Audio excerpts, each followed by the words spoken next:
It's Friday. Good morning. This is the Morning Buzz, 6:05 a.m. And I've got this really funny clip that I just came across right before I came on air, and I have got to share it with you. It's Ron DeSantis, and I told you guys yesterday a lot about the RNC debate. It was the last one last night or 2 nights ago on Wednesday night, and Vivek Ramaswamy just totally laid out some truth nukes. He said January 6th was an inside job. He said that the 2020 election was stolen. And then he also, in past debates, I think he also made mention that Ukraine is not a democracy and it's not the country we think it is. It's not even a NATO country. It's not a democracy. They're not even going to have elections. They said no more elections in 2024. We're done with those things. And President Zelensky, and I'm going to get to this, he actually is out there threatening people. He's threatening everybody and saying, hey, you better give us aid or else. He goes, I don't know. He goes, thank you for taking a lot of our Ukraine refugees. He said this, okay, President Zelensky, and I'm paraphrasing, but he said this, something to the effect of it, that, hey, if you don't give us more military aid, if you don't continue to give us these aid packages, we've already sent $200 billion to Ukraine. I've told you multiple times. Let's put that into context.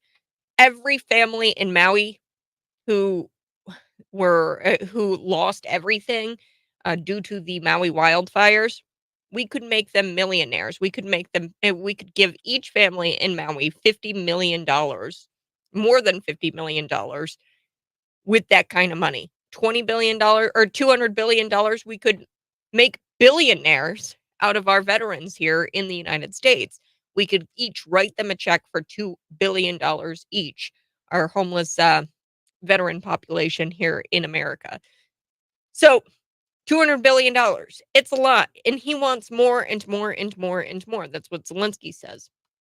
And he has said that, look, I am appreciative of all of the Ukrainian refugees that you have allowed us or have allowed into your country. However, there's no telling what those Ukrainian refugees will do in your country if you stop giving us money. And I think it was really the EU that he threatened. He might have even threatened the United States, but he's been threatening people with these Ukraine. What are you going to have the Ukrainian? Are you placing militants in these countries? And what, you're going to have them riot in the streets? You're going to have them protest in the streets of these countries that took them in? And are you threatening me, Zelensky? Are you threatening us? Are you threatening America? Now the Biden administration is openly threatening Americans. So it's one thing to have Zelensky do it, but it's a whole other thing to have the Biden administration do it.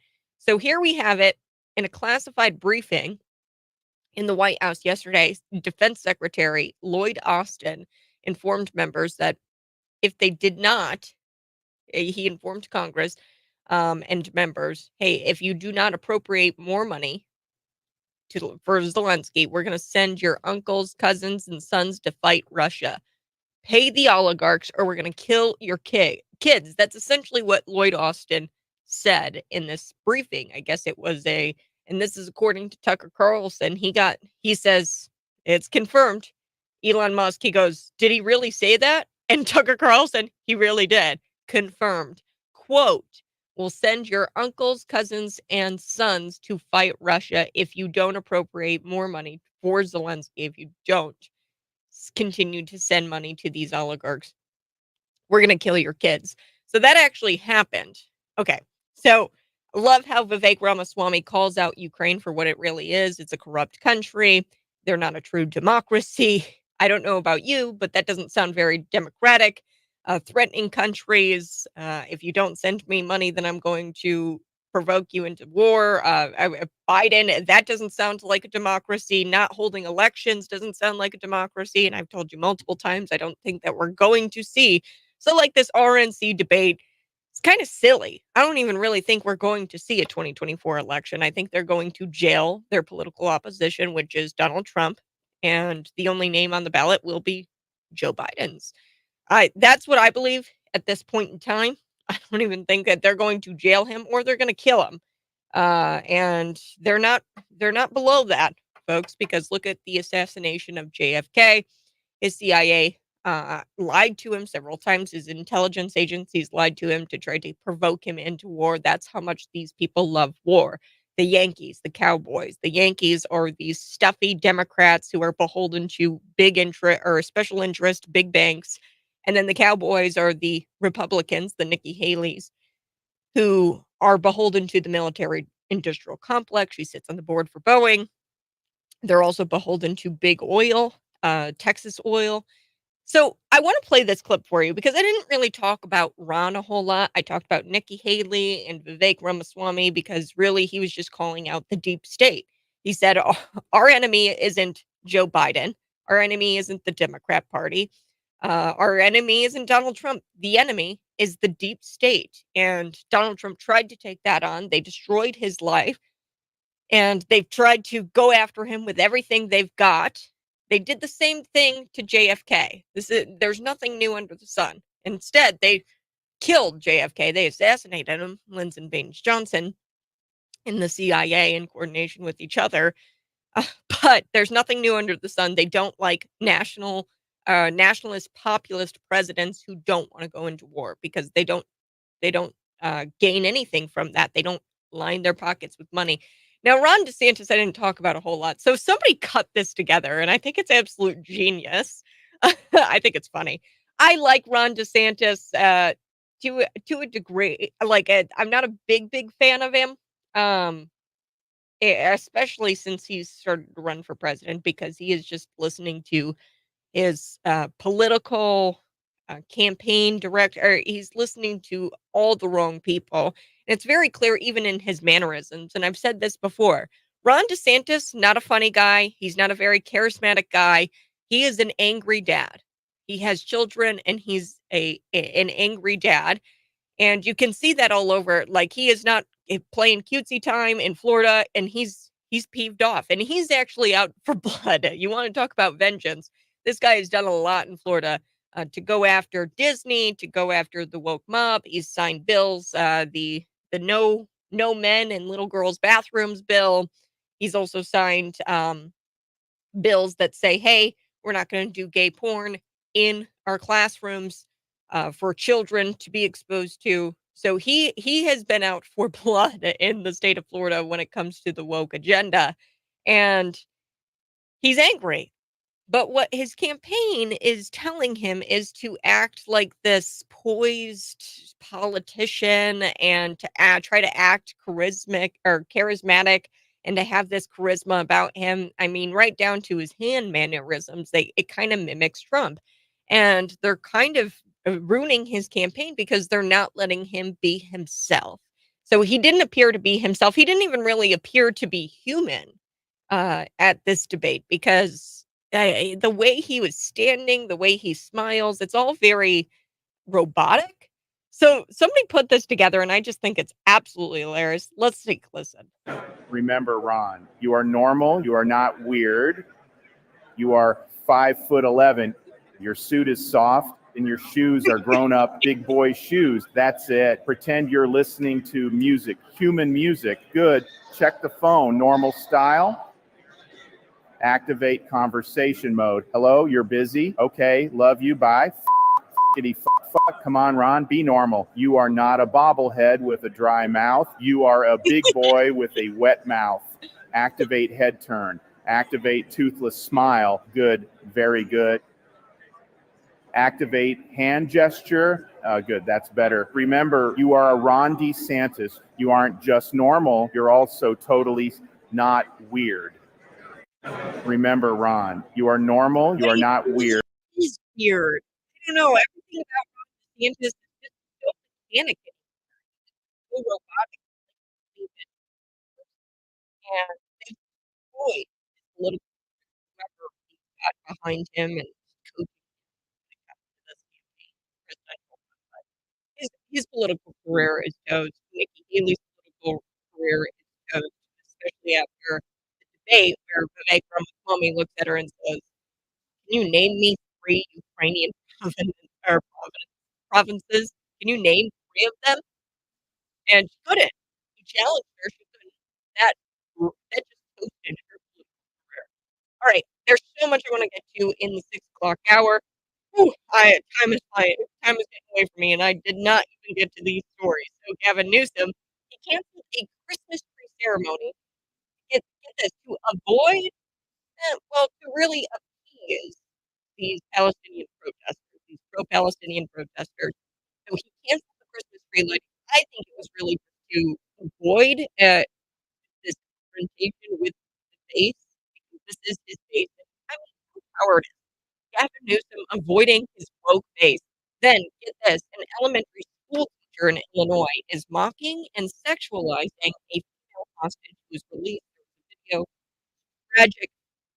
And then we've got this, she went to DePaul University, she teaches at some sort of universal school, it's a Islamic school, and she got on TikTok and she started mocking and sexualizing a female hostage who was released. We're gonna talk about that, plus New York City.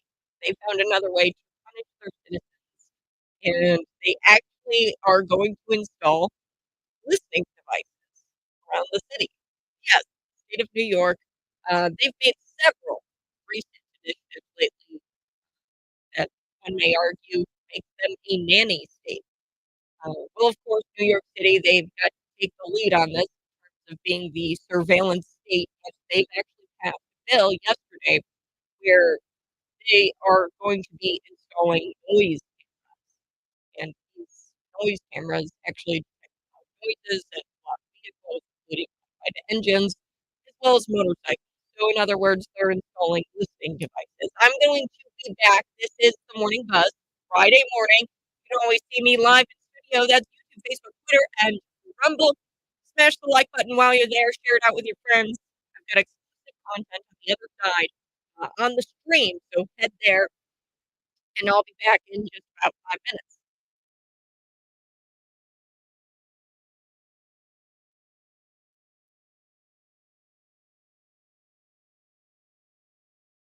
Good morning. Hey, if you're watching, go ahead and smash the like button. We're going to be back in just a little bit, and I've got a question for you. Who would you be voting for it for president if the election were held today? Uh, Donald Trump, Vivek Ramaswamy, Nikki Haley, and do you know anybody who is a Chris Christie fan? Like, this is how I know there's such a disconnect.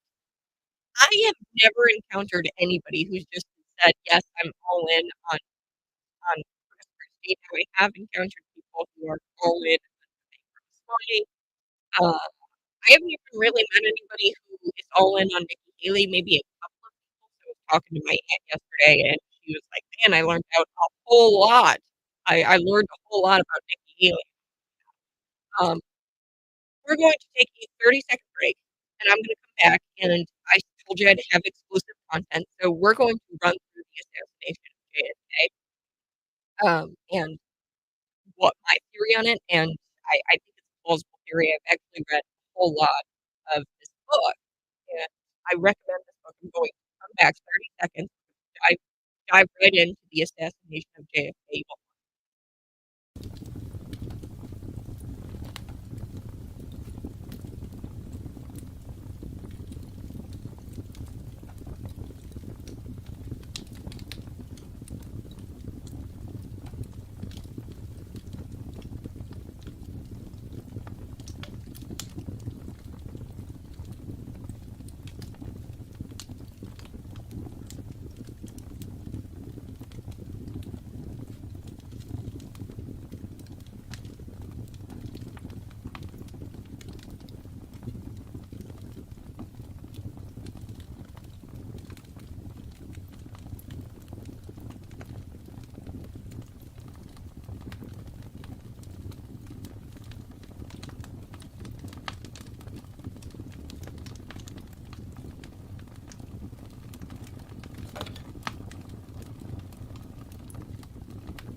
All right, folks. Thanks so much for tuning in. I so do appreciate it. We are going to be back. I'm going to let people get in. Good morning. Good morning. He is a billionaire. Why can't he spend some of his money on bull crap more? Yeah, I totally agree with you. Yes, yes, yes. Why can't he spend his money? Zelensky, I don't know. Lloyd Austin, why can't he spend his money on this war if he really wants to? He's threatening people, and he quote, this is what Tucker Carlson said happened in this meeting. He actually said, "Hey, if we don't appropriate more funding to Ukraine, we're going to send your sons, your daughters, your cousins, your uncles over to this war, and they're going to start fighting Russia," which is wow. Also, JFK. November 2nd or 22nd was the 60th anniversary of the assassination of JFK. And for many people, they look at this anniversary as the day that they took our country away from us. This is the day that the powers that be decided that people should not and could not govern themselves. They took away our nationalist populist president, that was JFK, and they had to take the reins and steer us away from um, and steer us away from electing another national populist president. And they they they want us on the path of war. They want us on the path of war to steer us away um, from anything that's good. They want to steer us towards the path to globalism because everybody has money to gain on this path. And they want to steer us away from uh, independence. They want to have us on a path to world domination because it it's instituted world domination, globalism, and this path of war that we're on, it takes us away from real freedom and real elections in our nation, and they like they get to keep their power, they get to keep their money. JFK's assassination really represents the truth of big government, and that they actually took our country away from us. We wake up and we're like, "Man, how did the country get to the air?" Get here. It's the assassination of JFK, really, and the regime for many years was content that they behind the scenes and would have had these various members of the Unit Party pulling the strings. They would, put somebody, some sort of nobody in a position, and they were content with that. And then all of a sudden, we had JFK get in. So we're going to talk a little bit about that exclusively here on the stream this morning. I've got a few stories that I've for our radio listeners. We're back.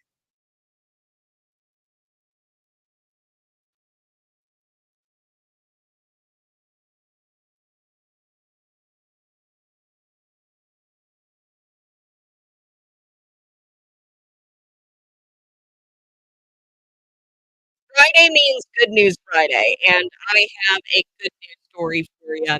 NASA astronaut Jasmine, that's her name, is celebrating Hanukkah in space.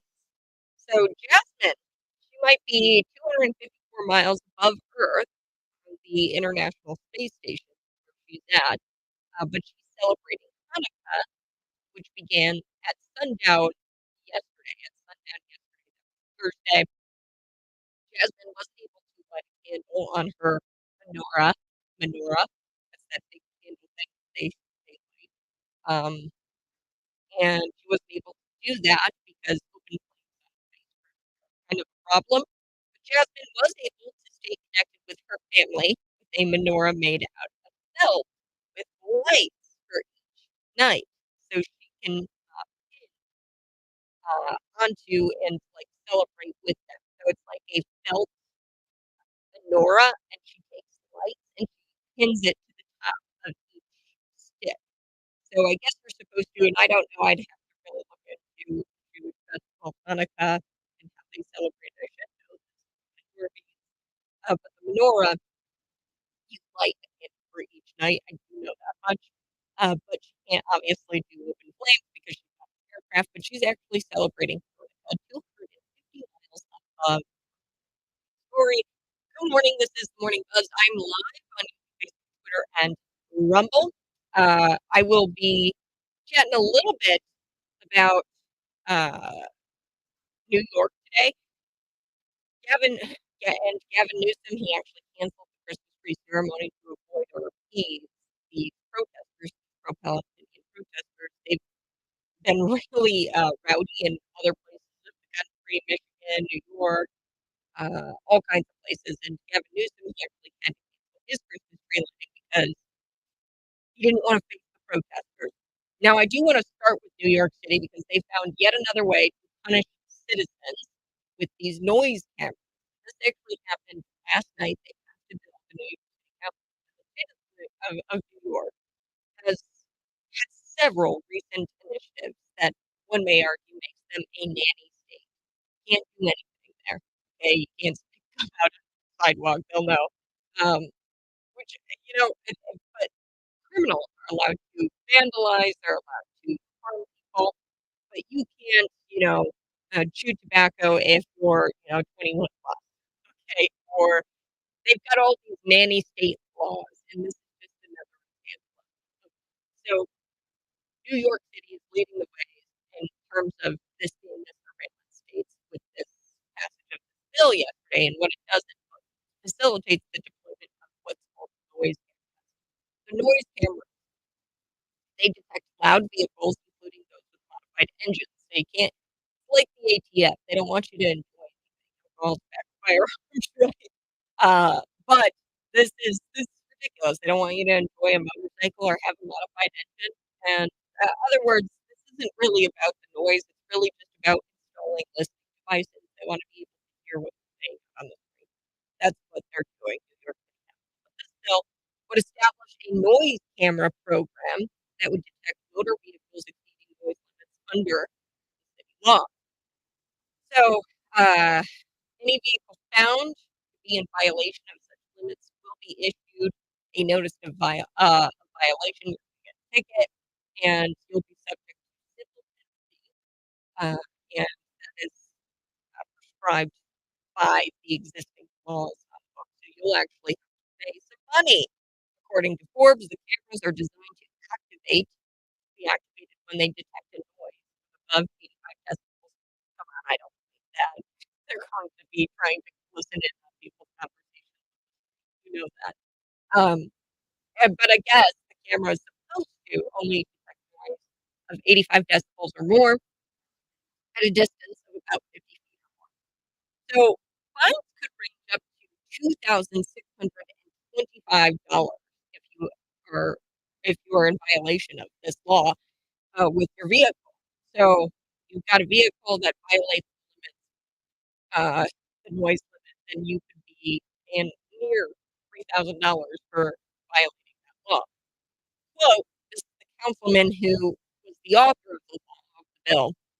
His name is Keith Howard. He says, we know that New York City is the city that never sleeps, but let's be honest, sometimes we do need a good night's sleep. See, this is what the left always does. They try to, take away your rights. They try to surveil you. They try to uh, they try to manipulate you into thinking that this is good, and it's just not. They're giving away their right to privacy. Really, this is kind of outrageous. I mean, how do you know that these cameras are not going to activate if you have a conversation? I don't know where they plan on installing them, but they're going to be installing them everywhere around the New York City area. So this is why I'm so proud to introduce the Stop Spreading the Noise Act, which will significantly reduce excessive noise and greatly improve our city's basic quality of life. Oh, boy. See, I'm here for your convenience. I'm here for your quality of life, says the liberal. According to the AP News, over 70 drivers have been ticketed for violating the noise ordinances during their pilot program. So they launched like a soft program on this. And the AP also reported that New York City has one of the most extensive noise ordinances in the country, setting allowable for a host of noise makers, such as jackhammers and vehicles. So their ordinance is like 85 decibels, I think it is. That's not very loud at all in comparison to other areas. I mean, this is a And what? They're gonna ticket you if you jackhammer too loud or if you have a loud car? I don't understand this. Especially because New York City, I feel like not should probably be the least of their worries. But nearly 10 years ago, the former mayor, Michael Bloomberg, launched a quote, war on noise and subsequently released dozens of pages dictating things like ice cream trucks and how long dogs can bark without ceasing. So make no mistake, this is probably going to come to every single progressive city, including Bloomington Normal. While you just wait. I mean, right now you have a sign ordinance. You can't really have a sign that's 4 by 4. It's got to be there's an ordinance out there where you have to abide by the sign ordinance. You can't have a large sign in your yard or a medium sign in your yard. You have to have like one of those basic like small signs. So they like to do this because it sends them on some sort of power trip. The elected officials love to draft up these ordinances, and this mayor, actually Michael Bloomberg in New York, drafted up an ordinance, and he talks about how long a dog can bark. So according to those rules, the dog is only allowed to yap for about 5 minutes during the night, and the dog can only yap during the day for about 10 minutes. It's unclear what happens if the dog yaps for about 11 minutes. But I don't know. I don't really want to find out what kind of punishment are you going to have for a dog that yaps for about 12 minutes. Out of all the things Democrats in New York City should be focusing on, they're choosing loud cars. I mean, that's the problem that has to be dealt with, I suppose, in New York City. No, not the rampant crime, not the people moving the streets, not the people overdosing on fentanyl, definitely not the prostitution problem that New York City is having. No, let's focus on the loud cars. Yeah, that makes a whole lot. And is this not the city that never sleeps? People are complaining about loud cars. We live in the city, of course it's gonna be loud. Loud noises, I guess, is it should be the least of their problems, or at least of their worries. That is the least significant problem in New York City. But, anything to fix noise pollution or whatever. Noise pollution is just so bad, it's so bad, and they drafted up this ordinance. Yeah, I'm sorry, but my dog probably would be yapping for about 12, 15 minutes. I'm not even home all the time, right? Most of you are not home all the time. How do you know if your dog yaps for 11 minutes? That's like an impossible ordinance to abide by. But they want you to because they're on a power trip there in New York City and all kinds of cities across the United States. I'm going to be back. Gavin Newsom, he cancels Christmas because he's the Grinch. I'm back next.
Good morning. Hey, let me know in the comments section if you can hear me okay. I know that I was breaking up a little bit before.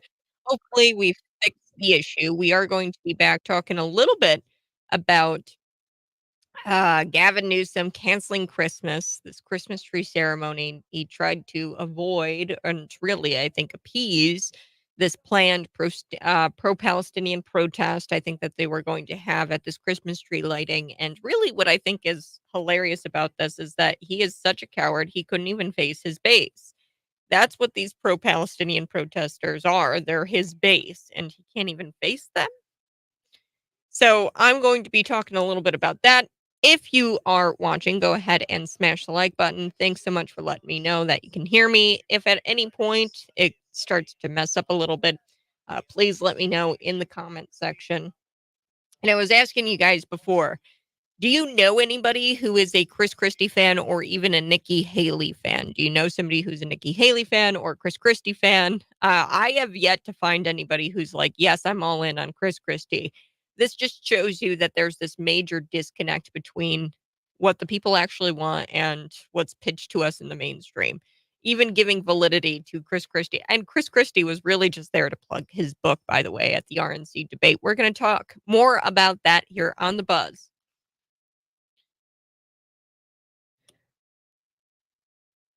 Gavin Newsom, what a coward. He canceled Christmas.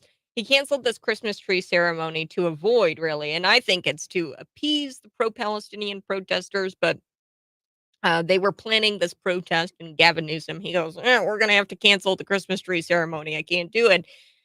So earlier in the show, I was talking a little bit about Ron DeSantis and how he just kind of awkwardly stood there at the RNC debate with his hands not even at his sides. They kind of like hovered over his thighs. He awkwardly was like touching his suit jacket. And he just was just so robotic. He was very robotic.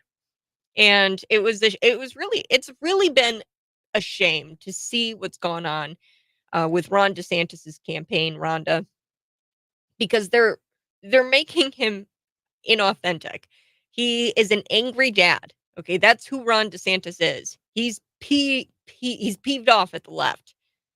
And you can see that through his policies. He is very authoritarian in a way with his policies in Florida.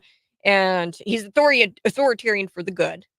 He says, hey, you know what? Nope, we're not going to mutilate children in hospitals. We're not going to allow hospitals to mutilate children or parents to go in and mutilate their children. We're not going to allow pornography in the schools. And I love Ron DeSantis for that. He's a very vengeful type guy. He's a very angry guy, and for good reason. I mean, what the woke industrial complex, I'll call it that, this wokeism has done to the country and to his state with Disney and everything. He sees the damage that wokeism does, and it doesn't stand for it. So I talked a lot about the debate. Vivek Ramaswamy really just had so many truth nukes, is what I call them. He said J6 was an inside job. He said the 2020 election was stolen. He talked about the great replacement theory, which I'm going to talk about here in the 7 o'clock hour a little bit, because you won't believe it. At the border, there's this breaking report. Some independent militias have been spotted at the border, confirmed by Border Patrol. This is in Arizona, a border state. And this mass illegal crossing has been taking place. And America's border policy is so bad, we've actually got citizens forming militias. So citizens at these border states, in these border towns, they're forming their own militias and complete with tanks. Uh, they should Mayorkas be impeached? Should Mayorkas be impeached? Should Joe Biden be impeached for this? We have citizens taking matters into their own hands, and they're forming militias now at the border. So we're going to get to all of that here on the Buzz.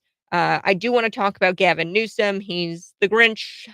So this was just a coward move by Governor Gavin Newsom. So he canceled this annual public Christmas tree lighting.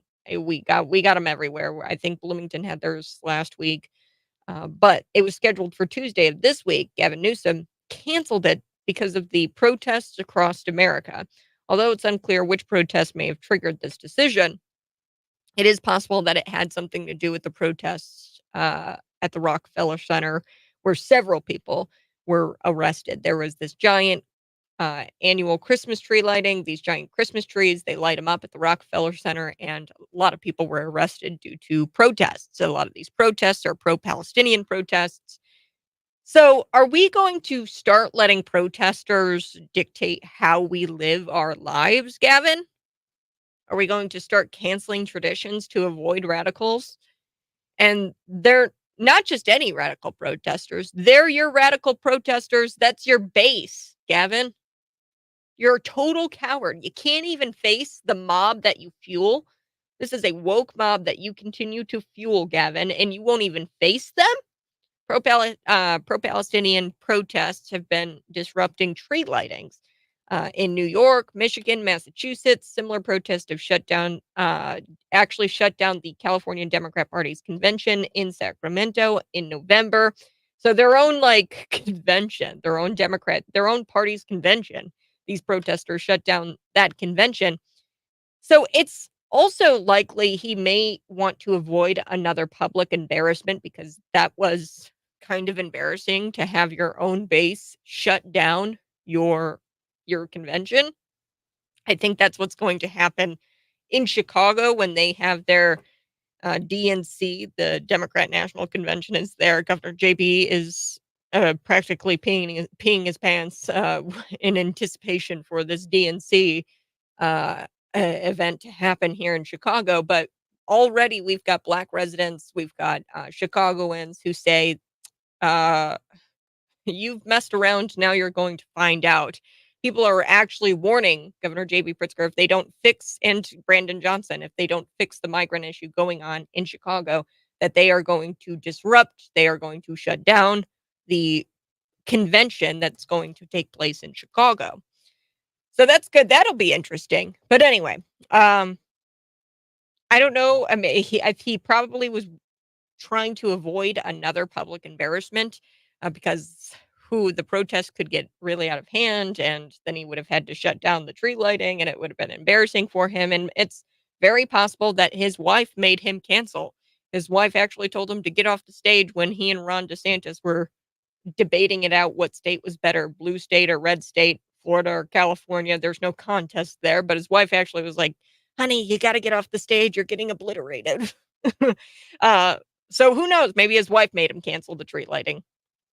But the Sacramento Regional Coalition for Palestinian Rights had planned a march to the state capitol. The group told the local news organization there that they wanted to out Gavin Newsom for hiding from the public.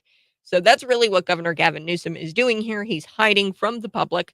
I've got more on this story. Plus, we are going to hit this story. It's out of Illinois. This teacher, she actually mocks on TikTok. Libs of TikTok posted it. She's an Illinois teacher, went to DePaul University, kind of a Chicago area teacher. She mocks and sexualizes an Israeli woman. She was a hostage who was released. And I really want to fact check her on this, because she sat there and she boasts on her TikTok account every day, and she talks about how awesome it is that she's leading this boycott movement of Israeli products. So we're going to chat about that elementary school teacher. I wouldn't want this woman around kids. I wouldn't want her around my kids. It's pretty sickening to think that this person teaches anybody's kids. I'm back next with that story plus more. This is the Morning Buzz.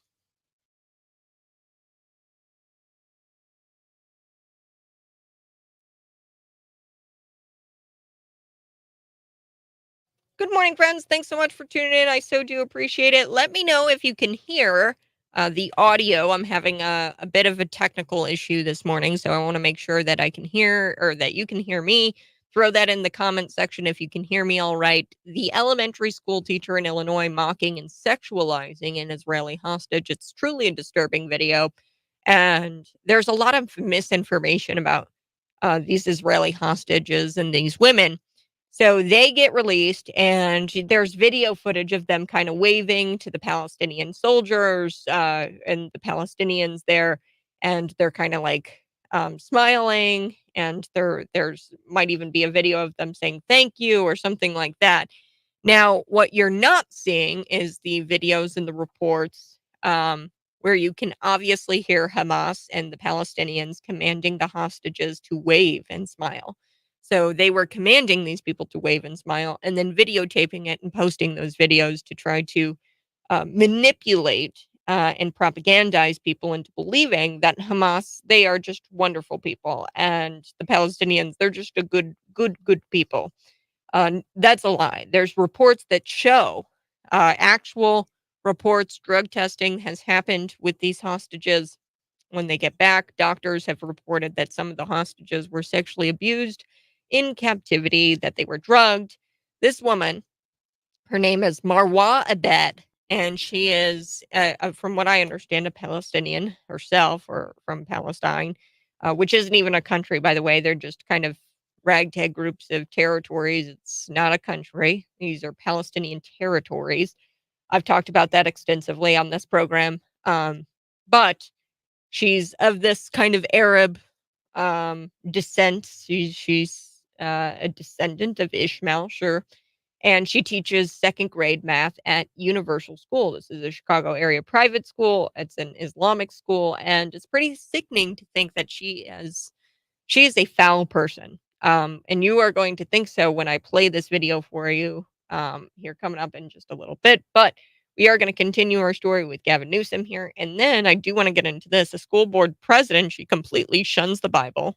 And she gets sworn in on a stack of pornographic books that were banned from her school, instead banned. And when I say banned, I mean, hey, let's not have pornography on the shelves. We're back in just a little bit.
It's a good morning. It's Friday morning, and it's 6:53 a.m. here. Our city's 92.9. I think it's going to get up to the 50s, like into the upper 50s, like 57 degrees, I think is the high today. I'm excited about that, and I just love when the sun is out and shining. It was a beautiful day yesterday. Now, I've got a good news story, and then we're going to come back and we're going to chat a little bit more about Governor Gavin Newsom. He cancels this tree lighting. It's because he doesn't want to face his base. And his base is really these pro Palestinian protesters. They are mostly peaceful. And by mostly peaceful, I mean mostly fiery protesters. And, it's a dumb move to punish everybody else just because a select few have become mostly peaceful, and by mostly peaceful, I mean not peaceful at all. So they're punishing people in California because they canceled this tree lighting, and really Gavin Newsom is the modern day Grinch. So we're going to get to that story here in just a little bit. But I wanted to tell you guys about a group of teenagers, a group of high school students in Utah rushed to the rescue of a mother and her 2-year-old child who were struck by a car and pinned underneath the car. So this was a really dramatic scene. They were struck by a car and pinned underneath this car. And a group of high schoolers in Utah rushed to the rescue. This was a dramatic scene, which was captured on surveillance camera and unfolded in the parking lot of this Christian academy in Utah. So it was like a Christian school, and these high school students saw it all go down on Tuesday while school was still in session. The school's pastor saw the terrifying scene, ran back into the school to tell everyone to come outside. So the pastor ran back into the school, grabbed about 20 students, and 20 students surrounded the car and they lifted the couple uh, off, or they lifted it a couple of inches off of the ground. The car, okay, they lifted the car, and the mother and the toddler were rushed to the hospital. They were able to pull the mother and the toddler out from behind this car. They were pinned underneath this car. It was a truly traumatic scene, and the mother has undergone surgery and remains in the hospital. The child's injuries were not serious, and he is recovering at home. So they did save a life. She is in the hospital. She's undergone surgery. She's not out of the woods yet, but these 20 students, they actually lifted a car, and they were Christian kids, right? In this Christian academy school, the school's pastor saw it happen and saw the terrifying scene, ran back into the school, told everybody. They came out and they saved this mom and child. So that's a good news story. The news isn't all bad. There's a lot of good things happening in the world. Now, a headline that we will be getting to that's not so great. The school board president. This is a school board president. Instead of putting her hand on a Bible and swearing uh, to uphold the Constitution in her role as school board president, she swore in on some pornographic books instead that were banned from the school. And by banned, I mean not banned at all. They were just told, hey, we can't give this to 5-year-olds because it's depicting uh, orgies, it's depicting gay sex, and we can't have 5-year-olds reading this kind of nonsense. But these books were banned, and apparently she shunned the Bible and she said, nah, I'd rather swear an oath to these pornographic books instead, or put my hand on the pornographic books and swear my oath that way. So this was a truly disturbing story out of Pennsylvania.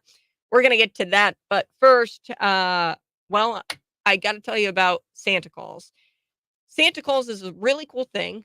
We, Cities 92.9 and Tax and Accounting Plus, we've teamed up to bring the magic of Christmas to Bloomington Normal. And the word is in. St. Nick loved my cookies. I have some butterscotch oatmeal cookies that I made, gave them to St. Nick, and he loves them. He loves them. So he comes in every year. Every year he comes into studio and he makes some personalized calls to randomly selected children during the Christmas season. Now, if you want your child to receive a call, and kiddos, if you're listening, get mom to sign up to receive a call from Santa. Register on our website for your guaranteed call. Santa will be in studio making calls Monday and Wednesday every week from 5 to 6 p.m. Thank you and Merry Christmas from Tax and Accounting Plus and Cities 92.9. Go to cities929.com and register for your Santa call today. All right, I do have to cut to break, but when we come back, we're going to wrap up the story with Gavin Newsom. I'm going to shift gears. We're going to talk a little bit about this school board president. I also have to tell you about this Illinois teacher, and you won't believe what she said in a TikTok.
Good morning, friends. If you're watching, go ahead and smash the like button. We're going to come back and we're going to be chatting a little bit about Zelensky.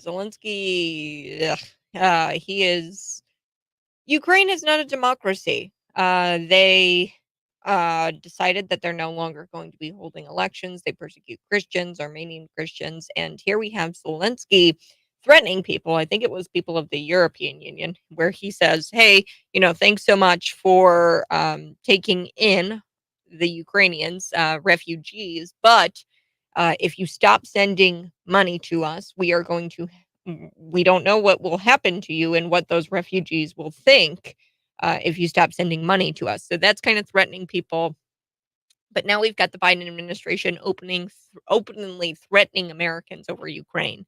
In a classified briefing, Lloyd Austin said something that was deeply disturbing, and we're going to get to that here on The Buzz. Smash the like button if you're watching. We're back.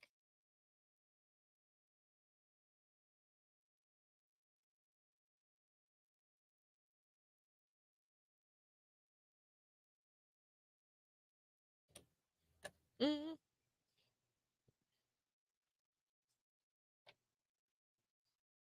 mhm, mhm, mhm. Yeah, I don't like Zelensky at all. I don't like Ukraine really at all because here's the thing. It is a corrupt country. The Ukrainian people are great people. I'm not saying that. It's the government that's corrupt because they're not even holding elections, folks. This is not a democratic country. They are not a democracy. They're persecuting Christians. And the Biden administration, they're openly threatening Americans over Ukraine. So, in a classified briefing in the House yesterday, Tucker Carlson's he's got the scoop on this. Defense Secretary Lloyd Austin, he said something deeply disturbing, and he informed members of this briefing and of the House that if they don't appropriate more money for Zelensky and for Ukraine, quote, we'll send your uncles, cousins, and sons to go fight Russia. Pay the oligarchs or we're going to kill your kids. That's what Lloyd Austin says. I mean, wow, quote here. And Tucker Carlson did confirm and Elon Musk, he tweeted back and he goes, did he really say this? He really did. Here's the quote. We'll send your uncles, cousins, and sons to fight Russia if you don't continue to send money. That's wow. And it shouldn't shock us really all that much because here we had Zelensky thanking, the Europeans, thanking everybody for taking in Ukrainian refugees. But get this, then he comes out on the record and he says that, if you stop sending money to Ukraine, though, those Ukrainian refugees are probably going to be pretty peeved off. And who knows what they'll do? I don't know what they'll do. Who knows what they're. So is he going to somehow equip and enable Ukrainian refugees to take over these countries in which they've sought refuge? I don't know. Are they gonna, protest, riot in the streets, burn things down if they don't get their way, if they don't get their money? It's truly disgusting. And one thing about the border that you need to know this morning is there's reports that there is an independent militia, and it's actually been confirmed by Border Patrol there in Lukeville, Arizona. So this is a border state. Mass illegal immigration has been taking place there. America's border policy is so bad. Now we have citizens who are forming militias. Mayorkas needs to be impeached. Joe Biden needs to be impeached. Before we took the break, you are listening to Cities 92.9, the news and talk of Bloomington Normal. I'm Kat Peterson. This is the Morning Buzz. Thanks so much for joining me. Now, one thing that we were talking about before the break was this Gavin Newsom thing where he's the Grinch and he essentially just canceled Christmas because he was trying to avoid or appease these pro-Palestinian protesters. Now, this is the woke mob that is his base, and he can't even face his base, this mob that he fuels.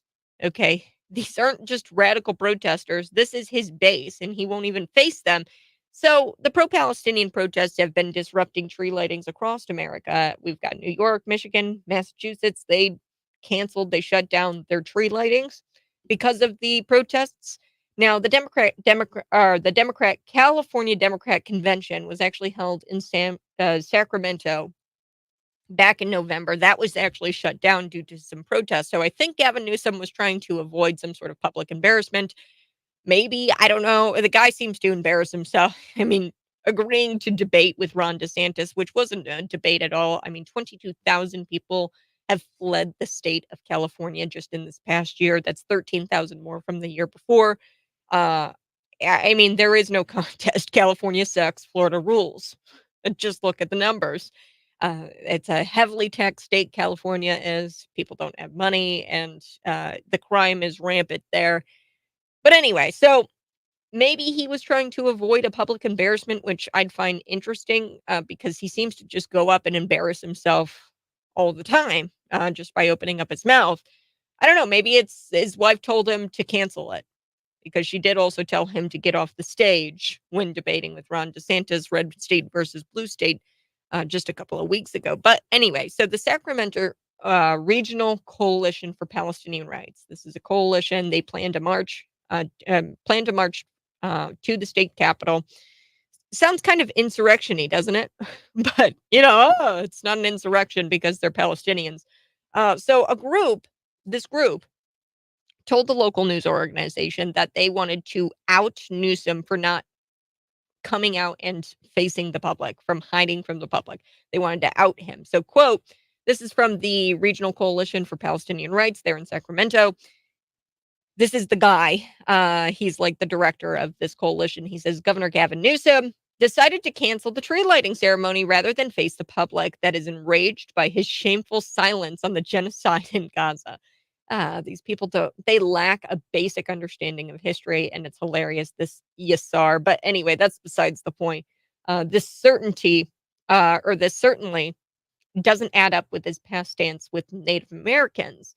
So now his base is upset with him because he's not radical enough when it comes to the Hamas issue, the Israel issue.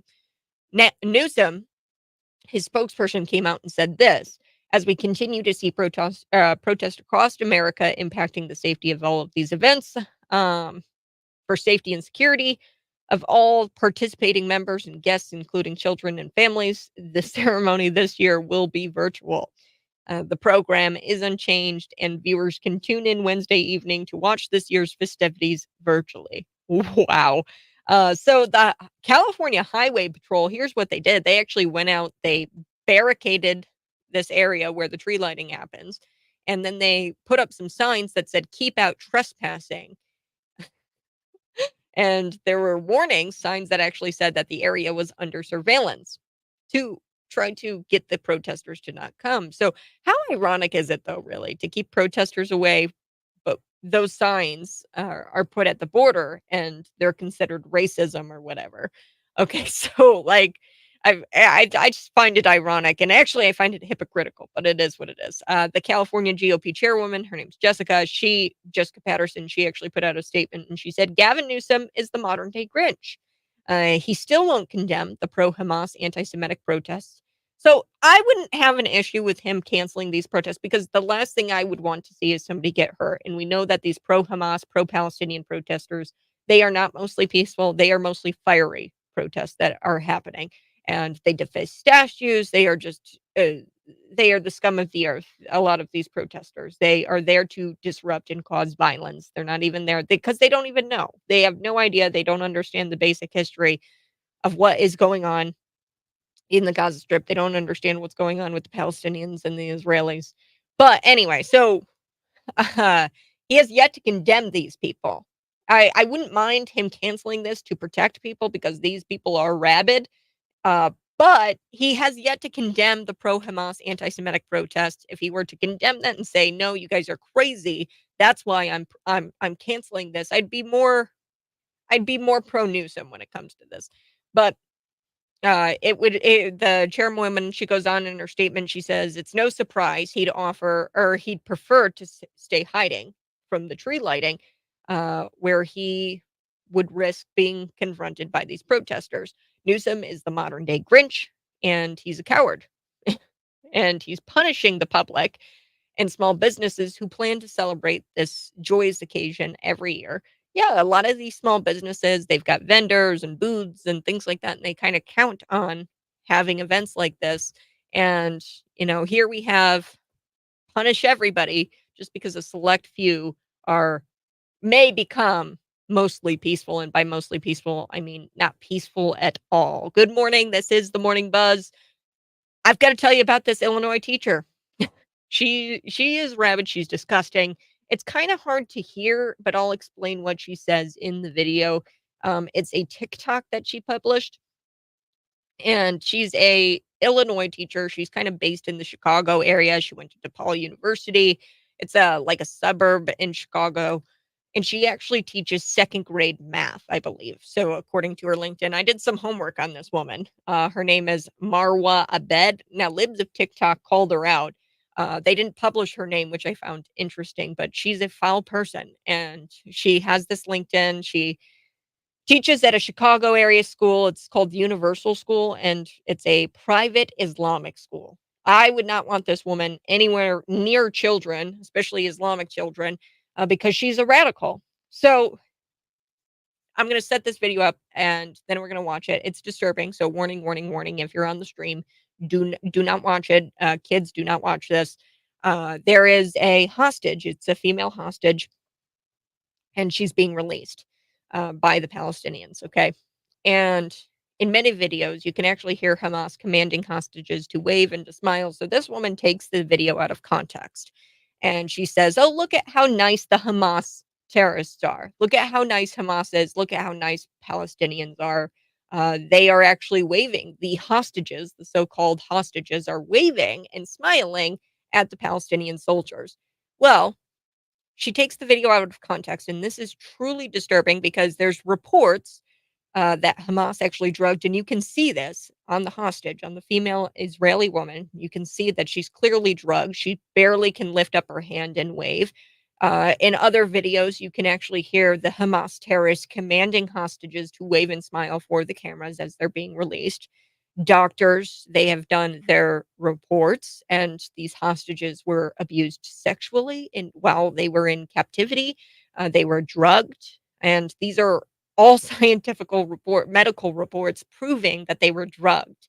Okay, so this woman can barely lift up her hand, and she kind of like waves to the Palestinian protest or Palestinian uh, soldier. He's decked out in all kinds of guns, and yeah, he's the scum of the earth, and she's probably raped this woman prior to her release.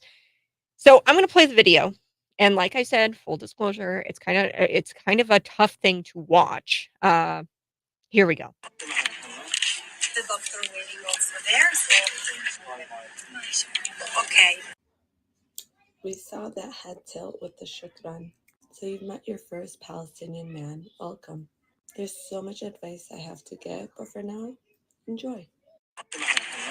So you can barely hear it, but what she says there is disturbing. She says, "Meet your first Palestinian man," and there's so much for me to say here, but for now, just enjoy the video. So she's mocking this Israeli woman who was obviously sexually tortured uh, and drugged to a point where, I mean, they are carrying her into the back of this vehicle, and she's on crutches too, which I don't know. Maybe for her to even walk, maybe they busted her legs up. I don't know. I have no idea, but we do know that there are videos where you can actually hear the Hamas terrorists commanding the hostages to wave and to smile into the camera as they are loaded up prior to release, and they were released. So this woman also, she's from Illinois, folks, and she's teaching second grade children. Like, she's teaching second graders. She has kids of her own. This woman is foul. She is a foul woman, and she's leading a boycott movement on her TikTok. She's boasting on her account how she's leading this boycott movement against Israeli products. And it's pretty sickening to think that this woman has access to children. So yeah, a disturbing video, but I had to tell you, about it because she is actually here in this state, and has access to children, and she mocks a woman who was drugged and raped by Hamas terrorists, and even further demeaned uh, by being yelled at and told to smile into the camera and to wave. So she takes the video out of context, and it's truly the most disgusting thing I've probably seen come out of the Hamas conflict, Hamas Israel war. I don't want to call it a conflict. the mainstream media calls it a conflict. So I do have to take a quick break, but when we come back, you won't believe it. A school board president actually shuns the Bible. So typically, when you get sworn into office, you put your hand on the Bible and you swear on the Bible because we are a Judeo Christian country. That has been tradition, and people just do that. Okay. Our elected officials do that because we are a Judeo Christian country. Don't believe me? Check out the founding document. Okay. The Constitution. And we have unalienable rights endowed by a creator. So who is the creator? It's God. God is the creator. He is the creator. Now, this school board president, she shuns the Bible, and she actually gets sworn in on a stack of pornographic books that were banned, and by banned I mean not really banned from schools. Instead, so instead of swearing an oath on the Bible, swearing on a Bible, she actually swears on a stack of pornographic books. When I say this is a religion, I mean it is a religion, the religion of LGBTQism. We are going to be back chatting more. It's a busy Friday morning. Busy Friday morning. We're back. Find me on YouTube, Facebook, Twitter, and Rumble. Subscribe to my YouTube channel. While you're there on the YouTube channel, go ahead, smash the like button on this video and share it out with your friends. I'll be back.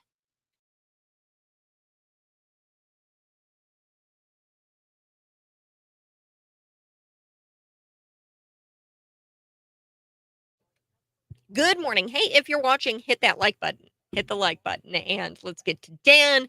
He means if we don't stop Putin with our money, we'll end up having to use our people. No. So here's the thing. Putin had a peace deal drafted up back in 2022, and this was probably the most the worst mistake Zelensky has ever made in his life. There was a peace negotiations drafted up in 2022. He did not sign on to that peace negotiations in 2022. So this war is Zelensky's fault. There was a reasonable peace negotiation that Putin had actually brought forward.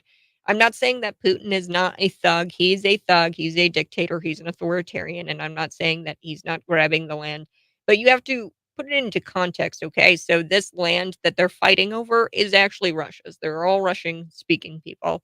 And um, there was a peace agreement that back in 2022, he brought it forward, and shame on them for not signing on to it.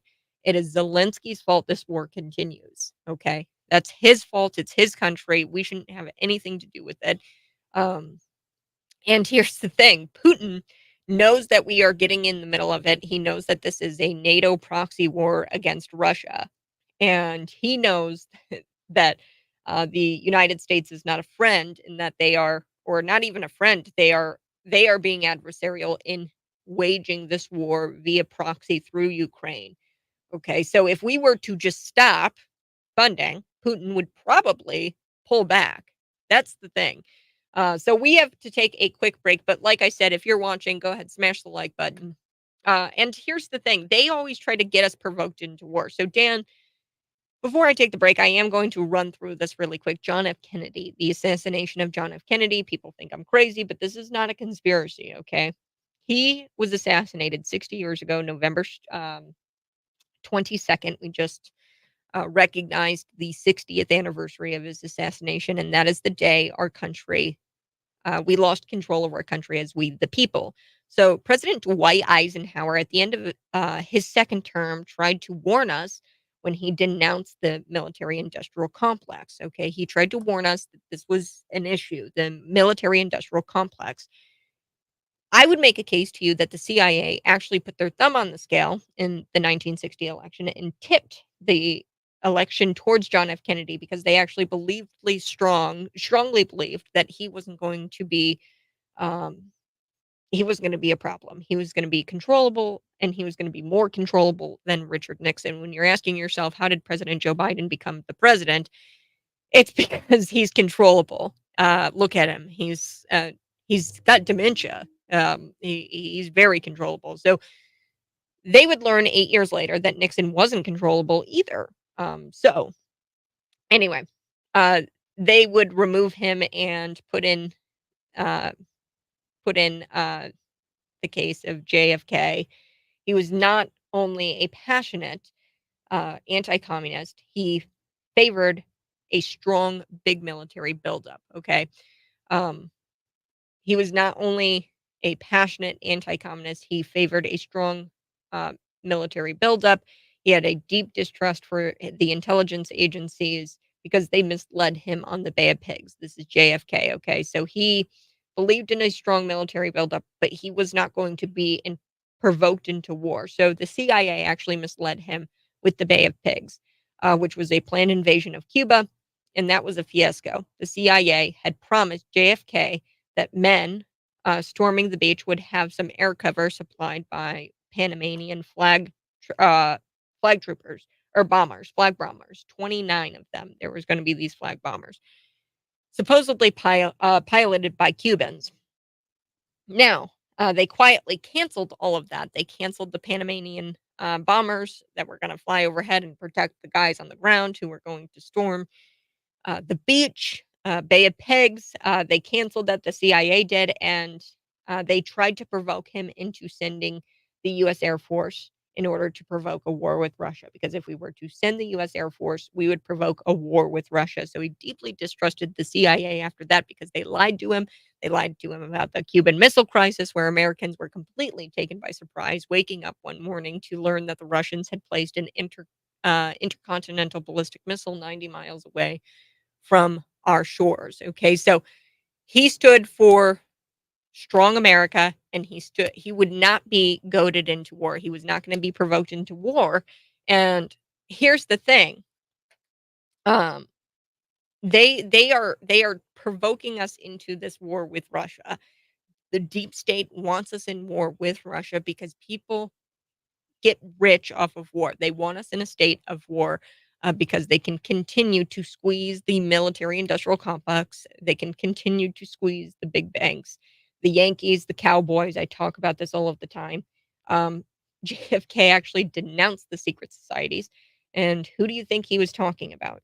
Who do you think he was talking about? He's talking about the CIA. So the murder of JFK, absolutely the starting point of this deep state takeover with the American government, and the American government wants a war with Russia. So there you have it. Um, you know, that's what they actually want, is a war with Russia. Um, and by continuing to fuel the war with this money and providing that to Ukraine, we are going to be provoked into Russia is going to be provoked into a war with us, and they are going to engage, and then we are going to have to fight back.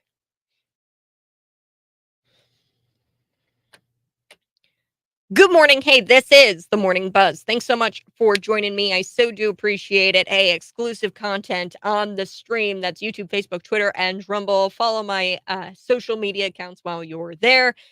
And folks, before we took the break, I was telling you guys a little bit about a school board president. We're going to get to her in just a second, folks. But yeah, I know that video was tough. The comments are flowing in. They're like, wow, I can't believe this woman is from the state of Illinois. She's sexualizing really this female hostage because she almost was implying with this, taking out of context this video, she was almost implying that this female hostage enjoyed the Palestinian soldier.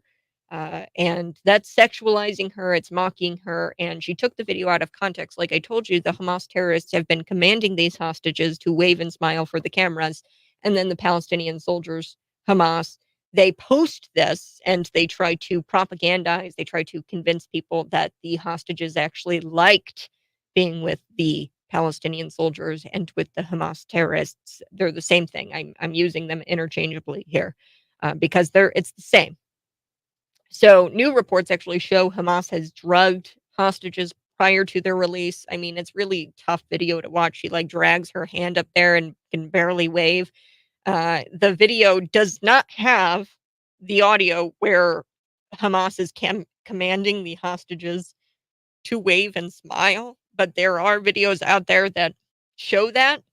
So this woman is just terrible. It's sickening to think that she's around children.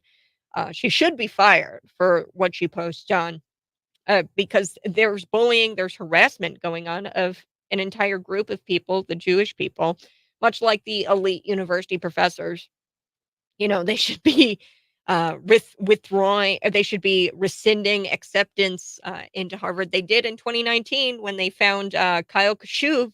He had text messages from when he was a preteen that had the N word in it. And then they said, oh, that's a violation of our code of conduct. You're bullying, you're harassing people. And he's like, wait a second. I wrote that text message like 4 or 5 years ago, dude. How are you going to rescind my acceptance today because of something I wrote like 2 years ago?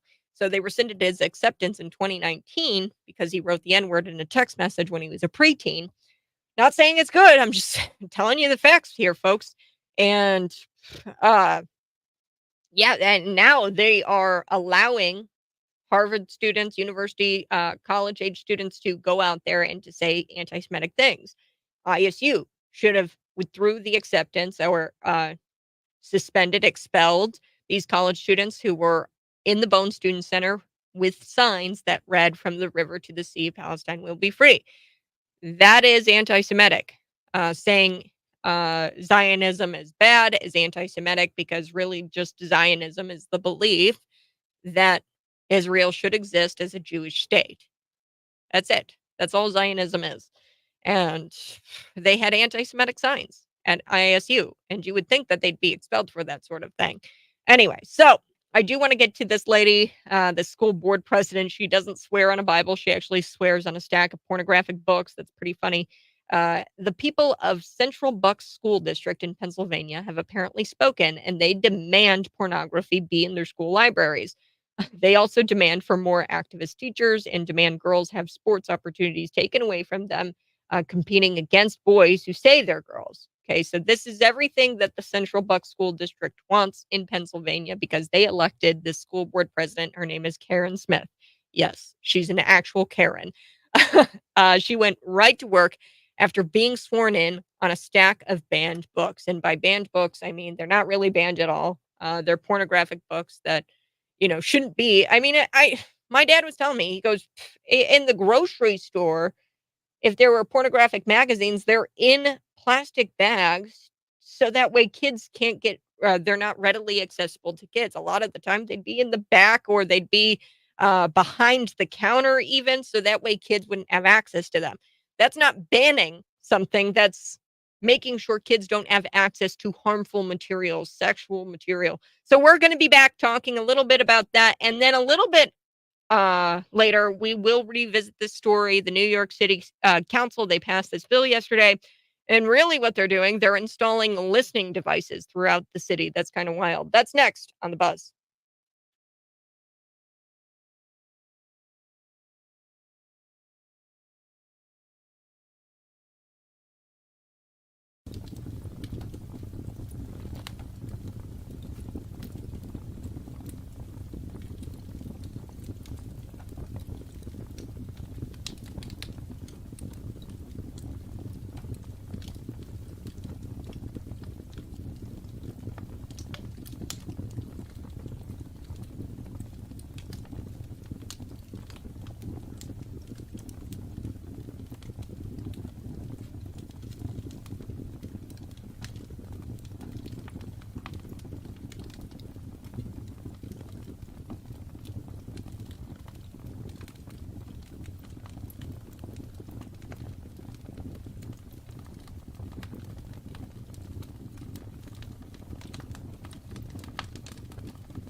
Good morning. I see you watching. Smash the like button. We're going to come back, and I can't believe it. She actually swore on a stack of pornographic books. Yes. Put your hand on a Bible, swear on the Bible. No, this woman swore on a book called All Boys Aren't Blue, which is deeply disturbing. So we are going to be chatting a little bit about this. It's called Central Bucks School District in Pennsylvania, and they've apparently spoken because they are demanding more pornography in their school library. They've elected this board president. Her name is actually Karen. Um, I know that you know that I know these books aren't actually banned. Okay, these books are not banned.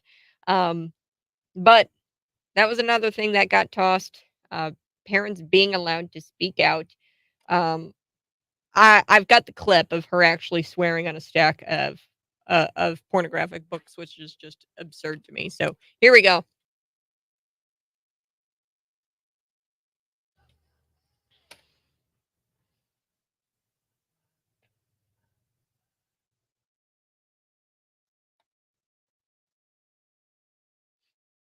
Here we go.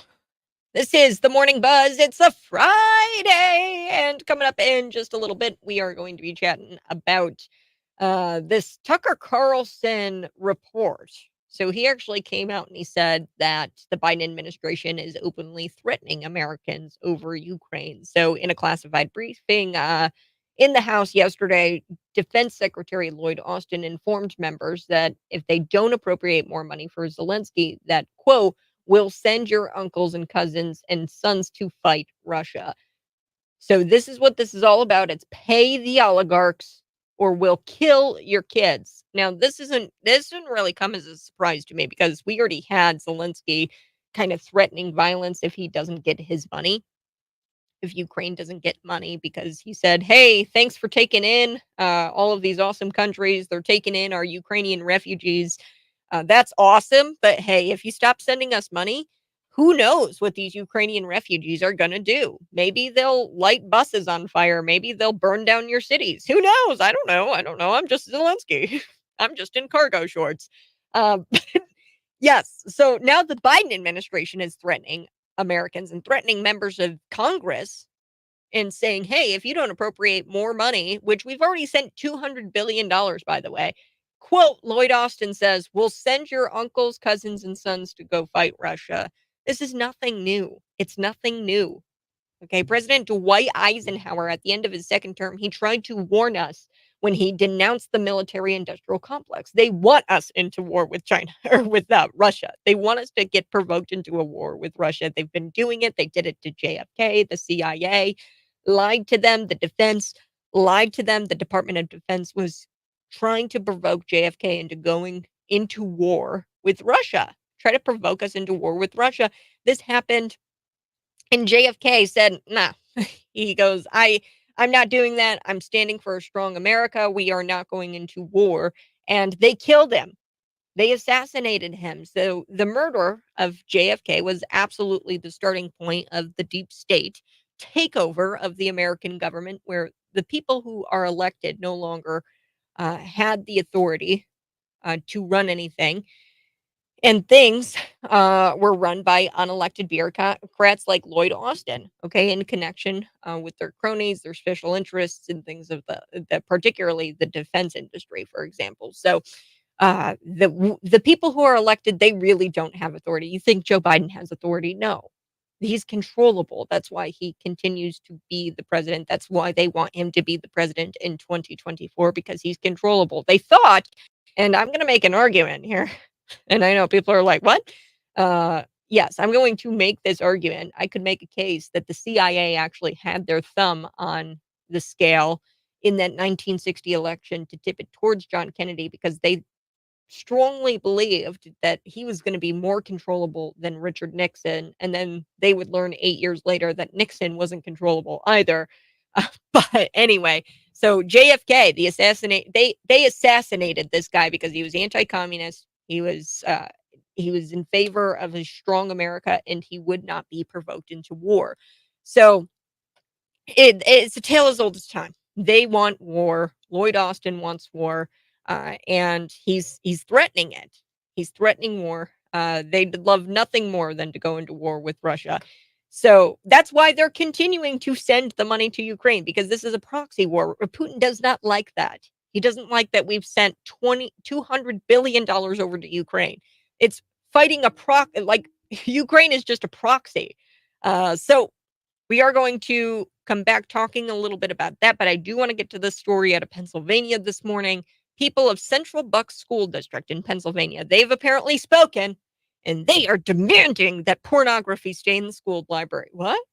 They want porn in the libraries? I guess they do. They're demanding more activist teachers. They are also demanding that girls have sports opportunities taken away from them, competing against boys who say they're girls. They're all about that here at the Central Bucks School District in Pennsylvania. Now, the board president, her name is Karen Smith. Yes, she's an actual Karen. She went right to work, and she actually was sworn on a stack of banned books. Now, I know that you know that I know that you know these books are not actually banned. They're not actually banned. Good people, parents have said, hey, let's not have these books accessible to children because they depict very sexual scenes and they depict actual pornography. I'm talking about Flamer. I'm talking about All Boys Aren't Blue, these books. Now, I do want to play this for you. The audio isn't great. You'll hear the cheers because they were cheering for this woman, Karen Smith, who was sworn in to her elected position as a school board president on a stack of pornographic books like Flamer and like All Boys Aren't Blue. Let's take a listen here to it. And if you're watching on the stream, you'll see the books. You'll see that she swears on a stack of pornographic books. Here we go.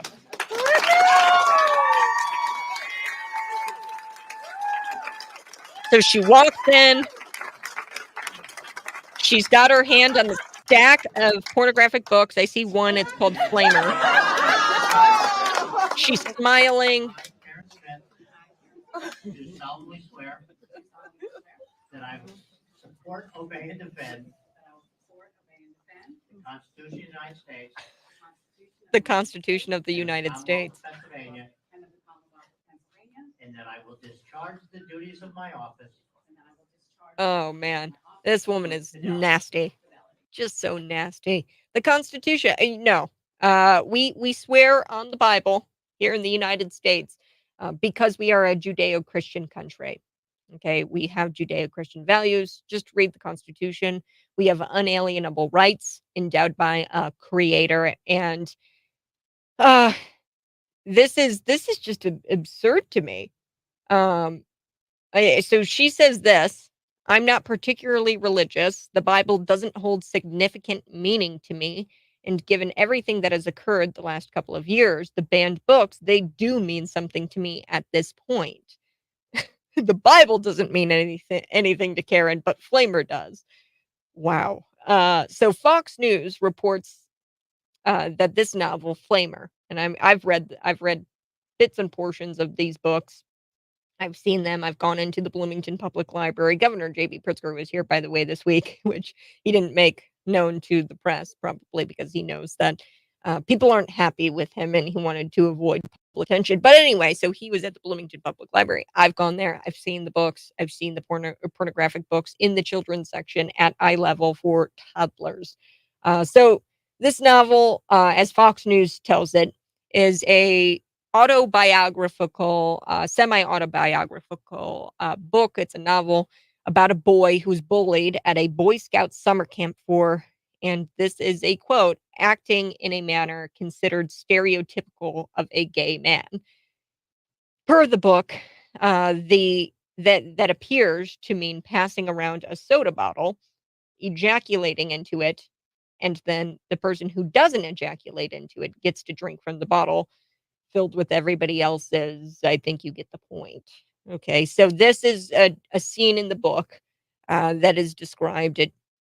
And I'm quoting from the actual book here, acting in a manner considered stereotypical of a gay man or of gay men. So he was bullied at the Boy Scout summer camp, and at the summer camp, I guess they passed around a soda bottle, they ejaculated into it, and they had the person who didn't drink from that bottle. Okay, so it's disturbing, and this is the book that the the school board president, swore on, put her hand on, and swore an oath to the Constitution to uphold the Constitution. She put her hand on that book, folks.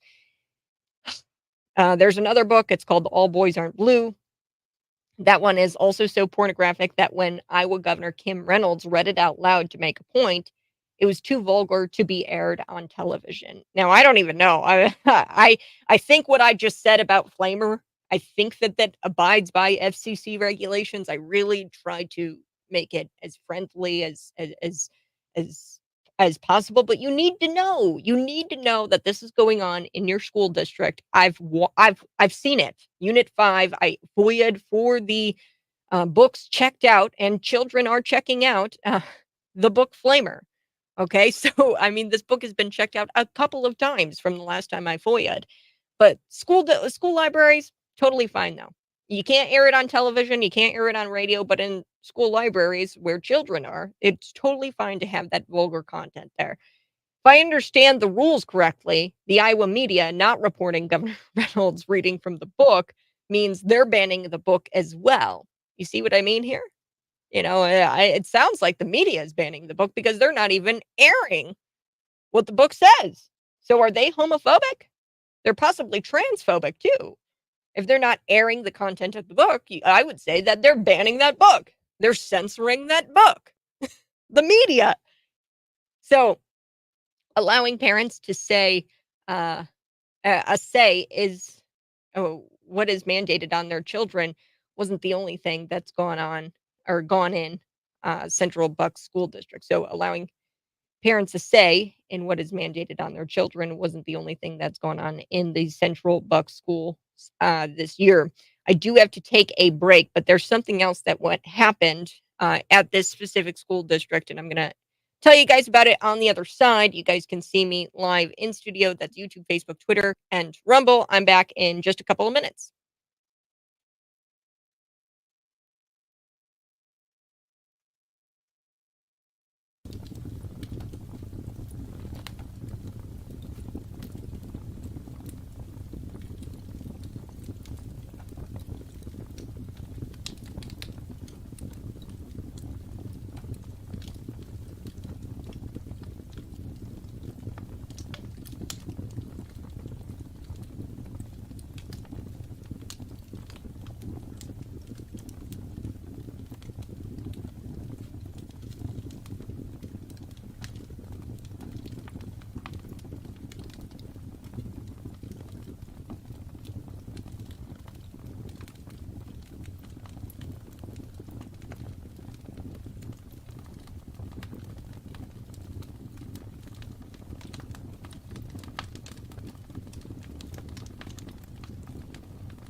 Ride the Nine, City's 92.9, Ride the Nine Shooters Lounge. I'm so excited tonight.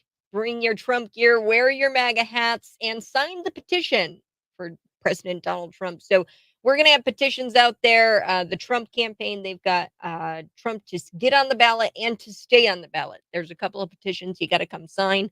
Ride the Nines. They're located on North Prospect Road in Bloomington, 503 North Prospect Road. We're going to be there at 5 p.m. tonight, 5 p.m. It's Ride the Nine Shooters Lounge. It's Trump night. So bring your Trump gear. I'm going to be wearing my big old great Make America Great Again hat. David Paul Blumenshine will be there, who possibly will be joining me here in the 8 o'clock hour. Possibly Kev Ferris is going to be there. And it's Ride the Nines Shooters Lounge tonight. It's happy hour, and you get to sign some Trump petition and just have some really great fellowship with some other like-minded individuals. So that's what we're doing. 5 o'clock tonight, December 8th. That's today. Ride the Nine Shooters Lounge. Get Trump on the ballot and get him to stay on the ballot. We need you. So sign the petition for Donald Trump to get on the ballot and to stay on the ballot. So before we took the break, I was telling you guys a little bit about this school district. So this school board president, her name is actually Karen, like an actual Karen. She says that the Bible doesn't mean anything to her, but the book Flamer does. She says that the Bible doesn't hold any kind of significant meaning to me. And given everything that's occurred over this last couple of years, the banned books do mean something to me at this point. So Flamer means something to her. And I'm just going to be honest with you. There is a scene in the book where it's this boy, he's bullied at this Boy Scout camp, summer camp, and they pass around a soda bottle, they ejaculate into it, and then the person who doesn't has to drink from the bottle filled with, I think you get the point, okay? So that's what she swore on. So typically elected officials, they put their hand on the Bible and then they swear an oath to the Constitution and to the Commonwealth. She swore an oath to the Commonwealth of Pennsylvania. So that's not all, folks, okay? Because this school district is rabid. Not only do they have these pornographic books in school, but they have they updated their library materials policy. And it used to allow that residents could challenge, the policy used to allow residents to challenge the books.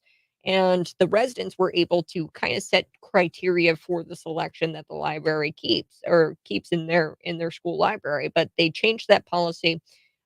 Critics contended that the policy targeted LGBTQ community members and people of color, and therefore they took that part out where the people get to have a say in what kind of selection the library has. So they took that policy out. It used to allow residents to challenge books and to set the criteria for the selection and for the removal of books. But now they've taken out that policy. The board also voted to freeze a policy that restricted transgender athletes from competing in sports, and a policy that banned teachers from engaging in advocacy activities in the classroom. So you can have activist teachers in the classroom who do activism for certain things. I mean, that could be abortion, that could be gay marriage, it could be whatever in the classroom in this public school. It's in Pennsylvania. It's called Central Bucks School District, and they've got that policy. They removed that policy where teachers were banned from engaging in advocacy activities, and then they also froze a policy that restricted transgender athletes from competing in sports, men competing in women's sports. So, yeah, that's a little bit about this school district. It's much worse than what I had even thought it was. So, we're back next in the 8 o'clock hour.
Thanks so much for tuning in. I so do appreciate it. When we come back, let's talk about it. New York City, they found yet another way how to punish citizens. Noise cameras. So these are listening devices that they're going to be planting all around the New York City area. The council passed the bill yesterday. Really, what this does, it facilitates the deployment of noise cameras that detect loud vehicles or motorcycles. Okay. It's just outrageous. I mean, this is what you're going to be spending your time on, New York City, not the rampant prostitution or the migrant crisis you're facing. You're going to be spending your time passing bills about noise. Okay. Gavin Newsom, he cancels the Christmas tree ceremony to try to avoid or appease, and jury's still kind of out on that one, these planned pro-Palestinian protesters. He's avoiding them. Gavin Newsom is, and they're not happy about it. The elementary school teacher from Illinois, we will get to her because she mocks and she sexualizes a female Israeli hostage who was released. She took a video out of context. It's truly deplorable. We are going to be back. I got a couple of house camping things that we're going to hit, and then I've got to tell you a little bit too about uh, um, Zelensky. Zelensky is out there asking for more money, and Lloyd Austin is threatening the American people, the Biden administration, that hey, if we don't send money over to Ukraine, we're going to send uncles, cousins, and sons to fight Russia. This was something that was said by him, confirmed in a classified briefing in the House yesterday. So we're going to chat about that here next.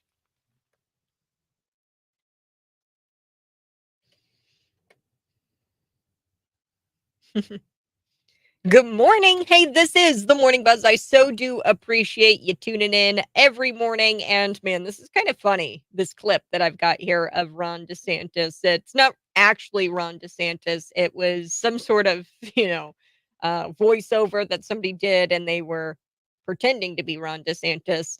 But he's sitting there at this RNC debate. And I didn't talk about Ron DeSantis a whole lot because he didn't have a whole lot to offer from this RNC debate. He really just stood there with his hands down at his side, not even really like down at his side like a normal person. He like hovered over his thighs with his hands.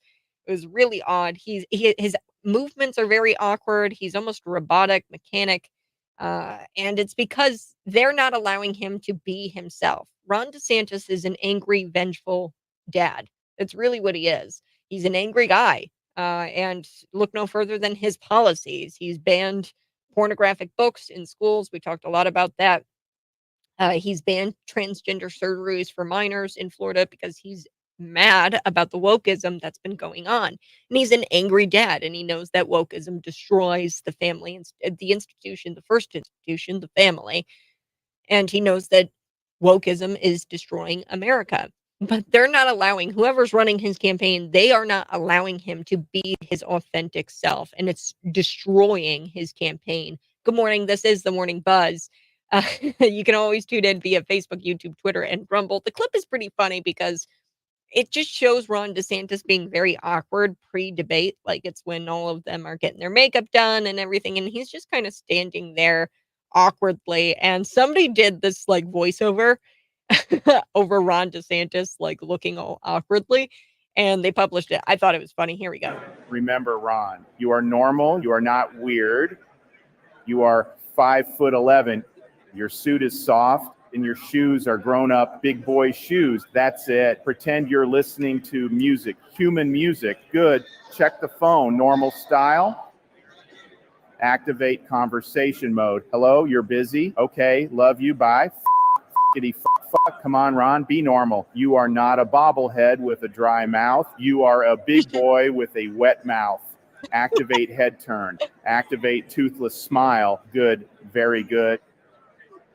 Activate hand gesture.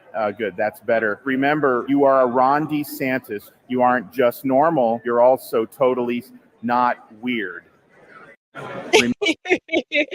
I just thought that that was a hilarious clip, and Vivek Ramaswamy really was the one who won that night, a couple of nights ago. He went after Nikki Haley. He destroyed her political career in the simple, challenge of, "Hey, Nikki, can you name me 3 Eastern Ukrainian provinces that we need to be helping out?" And she couldn't, but yet she wants to send our sons and daughters over there to fight the proxy war. And I've been talking a lot about Ukraine this morning because Lloyd Austin is quoted here by Tucker Carlson. He has confirmed that he said this according to his sources, has confirmed that in a classified briefing in the House yesterday, Defense Secretary Lloyd Austin informed those members of the House that if they don't give more money to Zelensky, which by the way, he's already gotten $200 billion, if they don't give more money, quote, we'll send your uncles, cousins, and sons to go fight. Pay the oligarchs or we'll kill your kids. That's the Biden administration for you. Now, before we took the break, I was telling you guys a little bit about the New York City Council. The state of New York, they have several initiatives that they've recently implemented that arguably make them a nanny state. So, of course, New York City, they're leading the way in terms of making New York a surveillance state. So, New York City Council, they passed a bill yesterday that facilitates the deployment of what's called noise. They detect loud vehicles, including modified engines, as well as motorcycles. So, in other words, they're going to be installing listening devices. Yes, the bill would establish a noise camera program that would detect motor vehicles exceeding the noise limits under city law, and any vehicle found to be in violation of these limits, decibels, I think it's going to be like 85 decibels, something like that.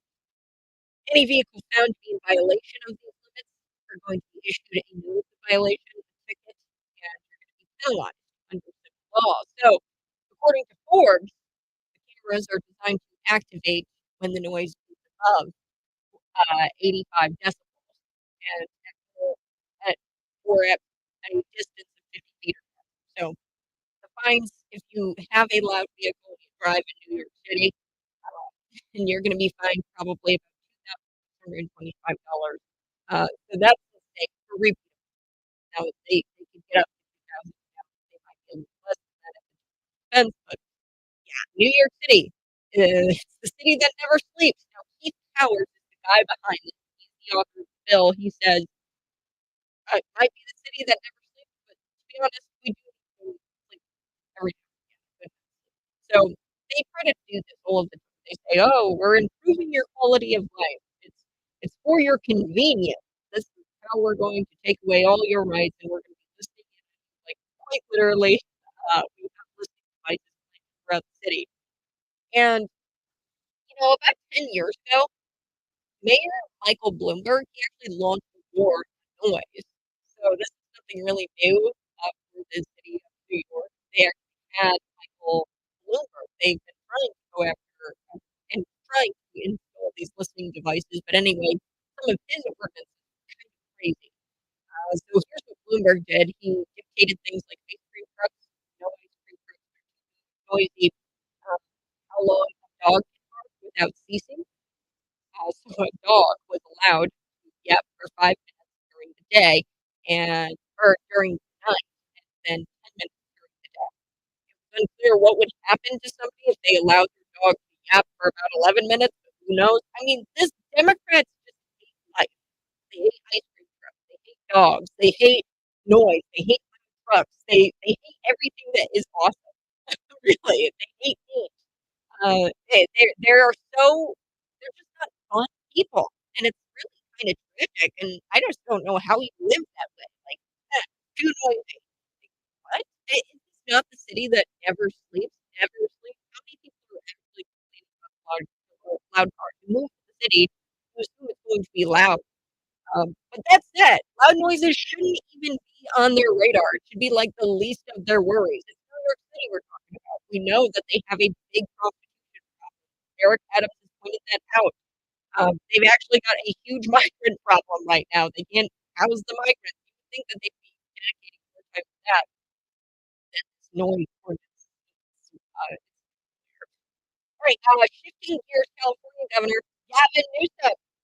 He canceled the annual live public Christmas tree lighting that was supposed to be scheduled for Tuesday, but he canceled it because of protesters across the country. Okay, so it's unclear which protests have actually triggered this decision that Governor Gavin made. Maybe his wife made it. Who knows? But yeah, but it's impossible to know what would trigger this decision. We do know that there were protests at the Rockefeller Center, these giant Christmas trees, they light them up, and that resulted, this protest resulted in a lot of arrests. But we're going to start letting protesters dictate our lives. We're going to start canceling our traditions, our Christmas traditions, to avoid radicals. It just doesn't seem fair. And these aren't just any radicals. These are radicals who are the base, the Democratic Party base, and Governor Gavin Newsom's base. He can't even face the woke mob that he fuels. He's a total coward. He can't even face the people that he fuels. He won't condemn them. He won't come out and say, hey, pro-Hamas protesters are condemning you. This is anti-Semitic. Pro-Palestinian protests have disrupted several tree lightings across America. New York, Michigan, Massachusetts, similar protests have shut down. The Democrat Party in California, they had a convention, and there was actually a protest that shut down that convention in Sacramento in November of this year. So I don't know, maybe Gavin Newsom wanted to avoid like public embarrassment again, another one. Not to mention the embarrassment that he had on stage with DeSantis when he couldn't argue that California is better than Florida. And numbers are good. There is no contest. There is no debate. I don't even know why Sean Kennedy did that, because just look at the numbers. 22,000 people have left the state of California. That doesn't happen unless the state sucks. And that's 13,000 more from the previous year, clean from California. But anyway, Sacramento Regional Coalition for Palestinian Rights. This is a group. They wanted to march to the state capitol, and they actually told the local news that they were planning to out Gavin Newsom for hiding from the public. And quote, here's the guy from this coalition for Palestinian rights in California. His name is Isar. He says Dr. Gavin Newsom decided to cancel the tree lighting ceremony rather than face the public that is enraged by his shameful silence on genocide in Gaza. Wow. The lack of self-awareness, the total lack of basic understanding of history from this guy and anybody who's pro-Palestinian or pro-Hamas. Okay, it's truly disturbing. But anyway, he goes on the local news and he just rips on Gavin Newsom for hiding. And I really can't blame him. He shouldn't hide if he is against these pro-Hamas protesters. What he needs to say, I condemn the pro-Hamas protesters for what they're doing. And it's their fault that we're not having a tree lighting ceremony. They're a bunch of anti-Semites. That's what Governor Gavin should say, but he won't say it because it's his base and he doesn't want to do his base. So the spokesperson, they danced around it. They said, hey, the country is being impacted by these protests, and for safety reasons, security, we're gonna cancel it. We're gonna cancel the ceremony, and we're gonna do it virtually. The program isn't changed, and viewers can tune in Wednesday evening and watch it. So then California Highway Patrol actually goes out and they set up these barricades so that way nobody can get in where the tree lighting actually happens. And there's signs that say keep out trespassing. Warning, warning, warning. Hey, this area is under surveillance. So that's kind of ironic because, cool, you can't have that at the California border, the southern border there, because that's just racism. That's just racism, folks. That's all racist. But you can put that trespassing sign for the tree lighting. But anyway, the chairwoman, her name is Jessica. They're in California, and she released a statement to Fox News, and she said that Newsom is actually the modern day Grinch. Mr. Grinch, Newsom, you're now the U.S. Gavin Newsom, he won't condemn the pro-Hamas and anti-Semitic protests. And his party actually was forced to shut down their own convention to these protests. And it's no surprise that he preferred to hide from the tree lighting where he risked being confronted by these protesters. Newsom is the modern day Grinch, and he's a coward. And he's punishing he's punishing small businesses.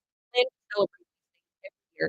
Yeah, a lot of these small businesses probably make a lot of money. This is like their one chance to make their money here during the holiday season, and they, rely on this kind of stuff. And now you've punished everybody because a select few they may become mostly peaceful, and by mostly peaceful, I mean mostly fiery. I do have to take a quick break, but when we come back, an elementary school teacher right here in Illinois mocking and sexualizing. This is actually a really tragic story, but I promise I am going to lighten it up here in just a little bit. You're on the bus, but you do have to know about this elementary school teacher. It's a little heavy lifting, but after that, I promise we're going to lighten it up for your Friday morning. This is the Morning Buzz. Find me on YouTube, Facebook, Twitter, and Rumble. Don't forget, Ride the Night. I'm very excited to be there tonight at 5 o'clock. It's the Ride the Night Shooters Launch right there, 503 North Prospect Road in Bloomington. Bring your MAGA hats. Sign the petition. There's going to be merchandise. There's going to be cities t-shirts. There's going to be Trump merchandise. You can come and see me as we can sign the petition together to keep Donald Trump on the ballot for 2024. Be there tonight, 5 o'clock happy hour, and be sure to grab a drink at Ride the Nine Shooters Lounge, North Prospect Road in Bloomington tonight at 5 o'clock with Cities 92.9.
Good morning. Hey, thanks so much for tuning in. I so do appreciate it.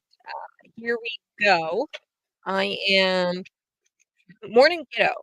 Running a little late this morning. Pain is a little bad. Hang on here, though. Henry, I am so appreciative that you made it this morning. You will not be disappointed because we are going to be talking about something amazing. Not so amazing, but amazing as in like you're going to be shocked. That this Illinois teacher actually did what she did on TikTok. She's teaching second grade children. She mocked and then she sexualized an Israeli hostage. So this is actually a good show to be tuned into because if you're from Illinois, I think it's important that you know that these people exist, they're out there, and then they have access to children, which is even a whole different rabbit hole. Our nation is built on the idea of religious freedom. Someone swearing in with something other than the Bible expression of that. Yeah, Tim, here's the thing. Our nation is built off of Judaic values. Don't I've actually got a Bible like that. Uh, it's a pretty cool Bible where it goes the Constitution and then the Bible is next to it. And it takes all kinds of things. It kind of compares the Bible with the Constitution and where they came up with the founding of. I mean, I could go devoted Catholic or devoted Christian, but I won't. I gotta get back on air.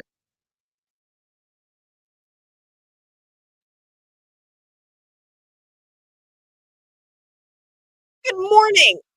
Today is pretend to be a time traveler day. Yes, if I could go back in time, I'd probably go back to 2016 when I had money in my bank account, right?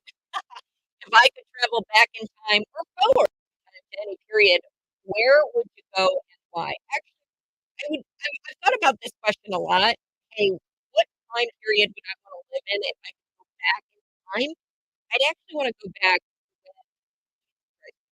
I want to get out of there when on the cross and but I kind of would wanna skip that part and then fast forward to the part where he rises again, on Sunday, but I would wanna just hang out with Jesus and kinda dance with him and when he's doing all of these miracles. I'd love to be in that time period where I got to see him there walking the blind being healed.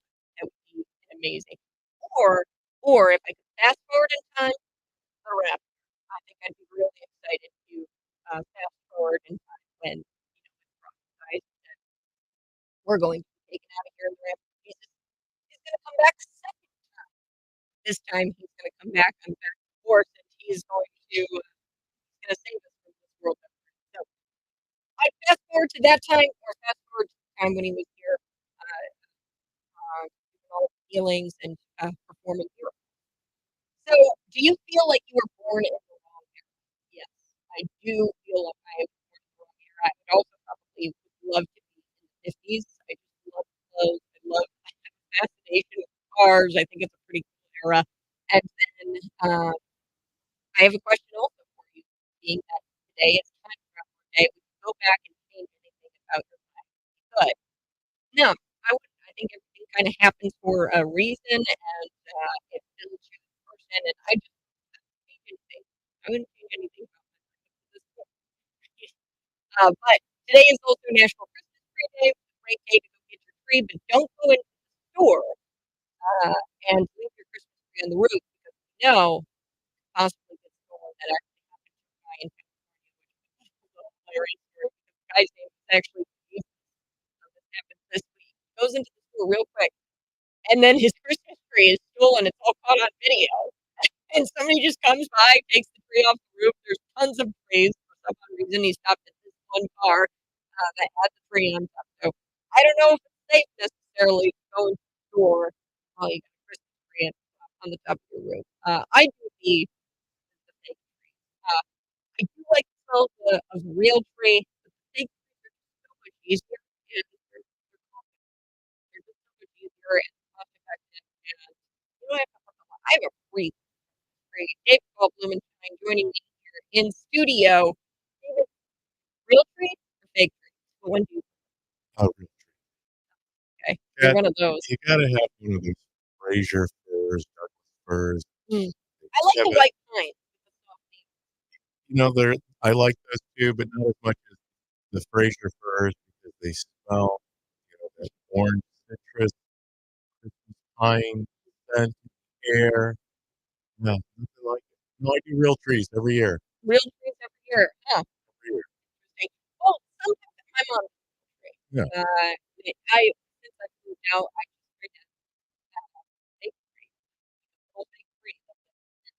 I do have a bigger fake tree this year, and it's pre-lit, and it's got I don't even know what you call it. It's like pre-lit. It's got those strings of lights, but also at the tip of the bristles, there's like a little Oh, light. the little, What do you call the them? needles light up. Yeah, the needles light up. So Oh, I haven't put it up yet. I have my little one that I put up every year up, but I haven't put up the big one. Yeah, I got a new one. It's like the bristles light up. But yeah, fake tree for me because I just if I had more time, yes, the real tree would be great. But I don't have time because that when takes an entire weekend. when you take it out of the box, is it like an old where you just like stomp it on the ground? No, so it comes in pieces. So you have to take the piece, like Yeah. the big piece, and then Yeah. you have the middle piece, and the They top have the piece is multiple really slugs short. and everything. Yeah, Like, multiple oh, slugs oh, to line the slugs up. It's tough, but it's not as tough as going out there and cutting a tree down. well, I'm not going to cut a tree down. No, this is no Christmas vacation or anything. Oh, so I go to our local natural growing grounds, full stock of Christmas trees this time of the year. There we go. I did a plug. Three. yeah, there you So go. no one can say they didn't have equal time. I will never forget the year that we were. I don't know what it was. It was just a weird Christmas where we didn't have the tree until like literally Christmas Day.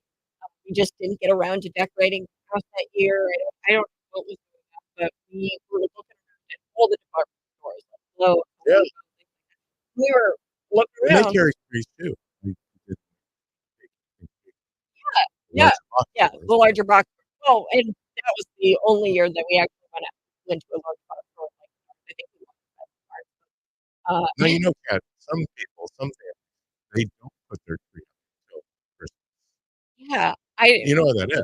I put it up. I would put it up in November. I mean, We've I had put my little one up. conversation before, Kat. I know, Kat. You've been here long. You've been at a Christmas. Bad. So the Christmas trees, about Christmas, the Advent tree, some time that we prepare up to Christmas Day.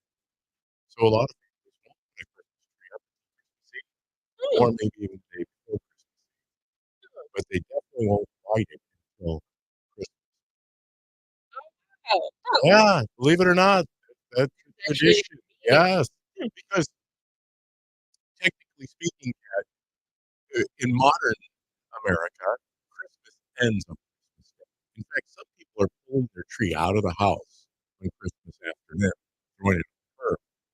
Where historically, Christmas actually, especially in the European countries, Christmas begins the Christmas season, the 12 days of Christmas. I know you've heard the song.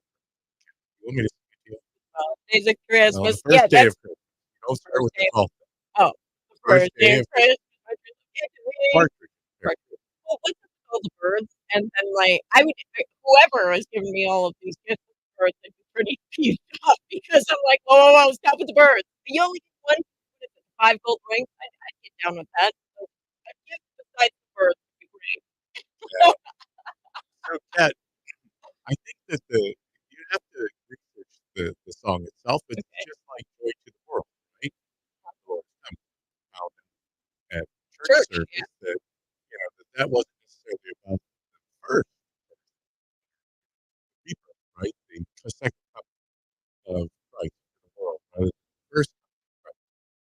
So you do some research. You know what? I'll do that. I know that we're probably going on break, and that way I can bring the audience back what it is, the history behind the history behind the 12 days of Christmas. Yeah, let's do it. We're back here in just a little bit, folks. Find us on YouTube, Facebook, Twitter, and Rumble. We're back in just about 5 minutes.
Good morning. Hey, this is the Morning Buzz. It's Friday, and today is National Brownie Day. Very good. I just made some oatmeal butterscotch cookies. Do you like oatmeal cookies? You seem like you Oh like yeah, oatmeal cookies. I like the oatmeal cookie. Yeah, Probably because I you're like like 100 years old. Just kidding. yes. Well, I am. Oatmeal raisin is always good. I mean, I prefer a cookie over cake or ice cream or anything else. A Yeah, cookie. I'm a 'cause cookie guy. I made them just for a benefit that was going on, and I made them for that benefit, and I didn't like them. I'm not a fan of the oatmeal cookie. I do like brownies, though. Today is National Brownie Day. Today is also National Christmas Tree Day. We've been talking about Christmas, and David Paul, he's got it. The 12 Days of Christmas, we were talking about that song, and I guess there's a historical context that Believe couples it or with that not, song, Kat, believe it or not, believe it there's or a not. historical context to everything. In fact, if we don't understand the past, how can we relate to where we are in the present? Mhm. And then, of course, propel us into the future, understanding where the future is kind of carrying us. And I think that is our faith tradition. It tells us about the historical past, the current day times, and then, of course, the future. But on the 12 days of Christmas, Kat, the 12 days of Christmas, also known as the 12th tide, is a festive Christian season celebrating the nativity of Jesus. In the Western ecclesiastical traditions, Christmas Day is considered the first day of Christmas, and the 12 days are the 25th of December through the 5th of January, inclusive, with the last day being the 12th night. Now, you understand that there's this commonality between the menorah of the Hanukkah, the light of the candles, and obviously 12 days of Christmas. I'll bridge that a little bit. But for many Christian denominations, for example, the Anglican Communion and the Lutheran Church, the 12 days are identical to Christmas tide. With the others, the Roman Catholic Church, Christmas tide lasts longer than 12 days of Christmas, running through the feast of the baptism of the Lord. They celebrate the feast because the liturgy reading talks about, the shepherds came, the wise men came. These didn't show up all night, and so uh, other methods of counting mark the 12 days of Christmas, December 26th, January 6th. I found this fascinating. Historically, in 567, the Council of Tours proclaimed the Council of Tours. There are all these 167 years after Christ's birth. They proclaimed the 12 days of Christmas uh, that as a sacred and festive season, and established the duty of Advent fasting in preparation for the feast. Hmm. Christopher Hill, as well as William J.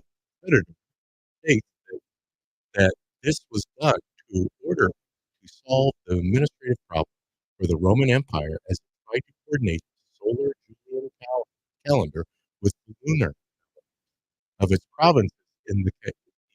This is a little different than Teddy Ruxpin or the latest and greatest toy for Christmas. What is the toy for Christmas? Because see, that's what things have come, right? Christmas and the tree, celebrating the tree. We've missed the real meaning of Christmas. For real. Yeah, and, I was kind of putting you to sleep. It was like the night before the Christmas. night You over here, before Christmas, Cat, did you get there's a coffee lot. this morning? Yeah, barely. That's why I'm like, I've noticed if I don't have my coffee in the morning, I will, like, be very, very slow, but I'm understanding what you're saying. I'd have to read up on it. I gotta read up on it. It's a lot to unpack. I know that there's this whole, and Tim and I have been talking about the pagan, uh, holiday and how the pagans, uh, worship the holiday where, Ishtar, and then season, the spring where you it's the season of fertility, and you Yeah, get all these babies together, and then you sacrifice it to the god of the winter, season, and that's 3 months later, and that's really getting into the weeds. But that's Cat, getting really let me deep. wake I you up. know there's that piece of it. Did you hear about talking about the ultimate human? He had this guy on his show. Yeah. Here's something you can try rather than coffee. Go outside barefoot, Go outside barefoot. outside your house. You do this, David. Yes, I do. I started this week because I heard this and I said, I really want to see this. It's actually working. Stand with on the ground. Now, I'm not talking about concrete. I'm talking about the grass, the earth, Mhm. and stand there. It's amazing what it does to your body. And I've been doing some research. Like I said, Bongino had this guy, and he's fascinating to notice, like, the ultimate human. But it does. The pH balance in your body connects. Once again, we believe that God created everything, right? The heavens, the earth, humans. We are now grounded on the earth. I am amazed what it has done. It also is drinking water too. You should do that. Not having coffee for 1 hour, waking up because of the water I've been in your trying body. to do that. Yes, You told me to do that. I've been trying to do that, but I commuted, that's right? right. I commuted to work Yes. out hard. It's hard to withstand or hold off When a I've got fast my for cup an of hour, coffee there and ready my for an hour. But try the barefoot thing. Also, when the sunlight, that is the best sun free of UAB and UV radiation. So it's supposed to be really good for the eyes.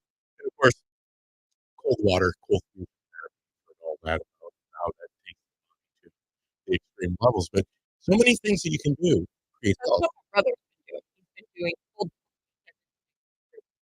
Oh yeah, like there you go. cold at Shadow Lake, which is like this community where he lives. And they go and they go to the lake there and they jump in and they do cold plunge.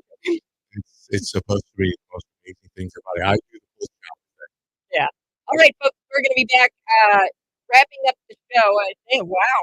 Wow, time flies. We've got to talk about Ride the Nines Ride because the David Nine. and I are Shooters going to allowed be there in tonight. Prospect. Yes. So we'll be back next.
Good morning, folks. Thanks so much for tuning in. I so do appreciate it. If you're watching, go ahead, smash the like button. Dave Paul Blumenshine is in studio with me. We're going to talk about Ride the Nines. Yeah, I don't know what's up with my audio. It's kind of like that in and out. It might be the static electricity. I've been using this, the status side. It's to destaticize the floor and ground me. But if I touch my mic, it kind of like messes You're it up. electrifying. You're electrifying. Oh, I'm not on. You are.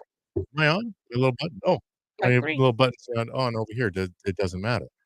There you go. Okay, there you go. Should be good. Well, you're electrifying, Cat. You're electrifying.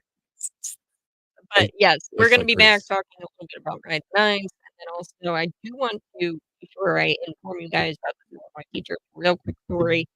Uh, you might have time for that story. It's the elementary school teacher in Illinois, and she mocks and she sexualizes this Israeli hosted. So she takes it out of context the video, and she like says, "Oh look, she loves the Palestinian soldiers that are shoving her into the back of the van, and we worked out a deal. The there deal where we get it."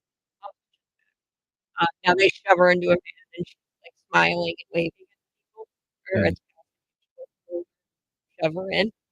What you don't see is that those Hamas terrorists were actually screaming at us and waving at us.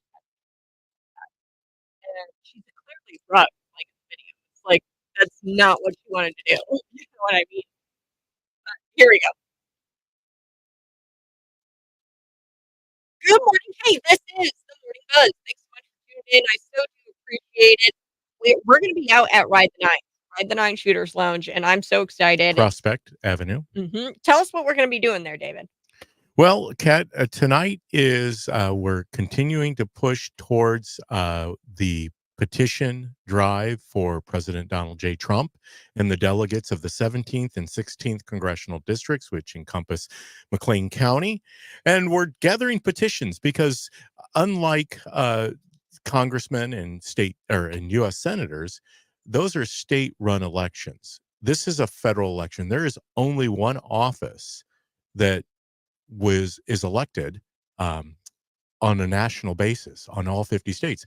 So they start circulating petitions a month later than most state candidates, and they finish a month later. So January 4th and 5th is when President Donald J. Trump and all other candidates for president have to submit their petition packets to get on the ballot. to get on the ballot for the primary in Illinois and all throughout the nation.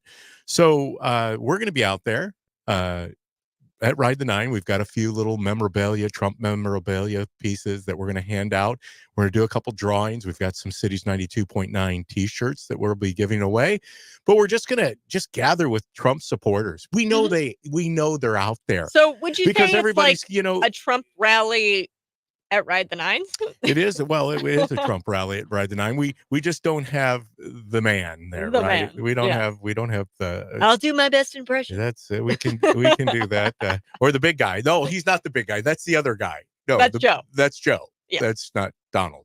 But no, we're going to be out there. I think it's going to be a good time. I know we have a lot of cities listeners who are favorable to President Donald J. Trump, and obviously after the debacle the other night, how you cannot just concede that we've got a candidate for president of the United States. It's the man that led us to prosperity from 2016 all the way to 2021 when the debacle took over and just drove this country to a level that we've never seen. I haven't seen it in my lifetime.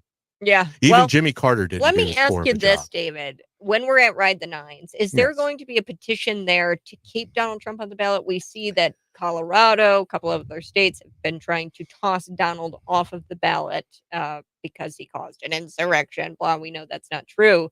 But these activists, these left-wing organizations are still tossing him off the ballot, right? Trying to. So is there a petition circulated by the Trump campaign to kind of proactively? So in most cases, that the left believes that the Constitution is a living document. So therefore, they believe it can be changed on the fly. It's not. In the originalist form, the Constitution stands. All of the indictments against Trump. I'm not saying that he won't be convicted or in a court, because once again, when you're judge shopping, when you're going to markets where you know that you're going to get a favorable ruling, anybody can take anybody to court. The fact that your political opponent you're attacking him in an election year, I think that's unconscionable. Mm-hmm. But no, to answer your question, there is no petition to keep him on the ballot. He is going to be on the ballot. He is going to be on the ballot. Yes. This is to get him on the ballot. Folks, we're going to be there. Ride the Nines. It's on North Prospect Road in Bloomington, 5 o'clock tonight. You can come early, come about 4 o'clock, stay until about 7. Yeah, it's we'll be happy there. hour. It's happy hour. It's Trump hour. It's Trump hour. Trump hour for 3 hours. All right, folks. You guys have a great rest of your day. It's Friday. Bye-bye. I love you, David Paul. Thanks for coming in studio. All right. Thank you, Kat.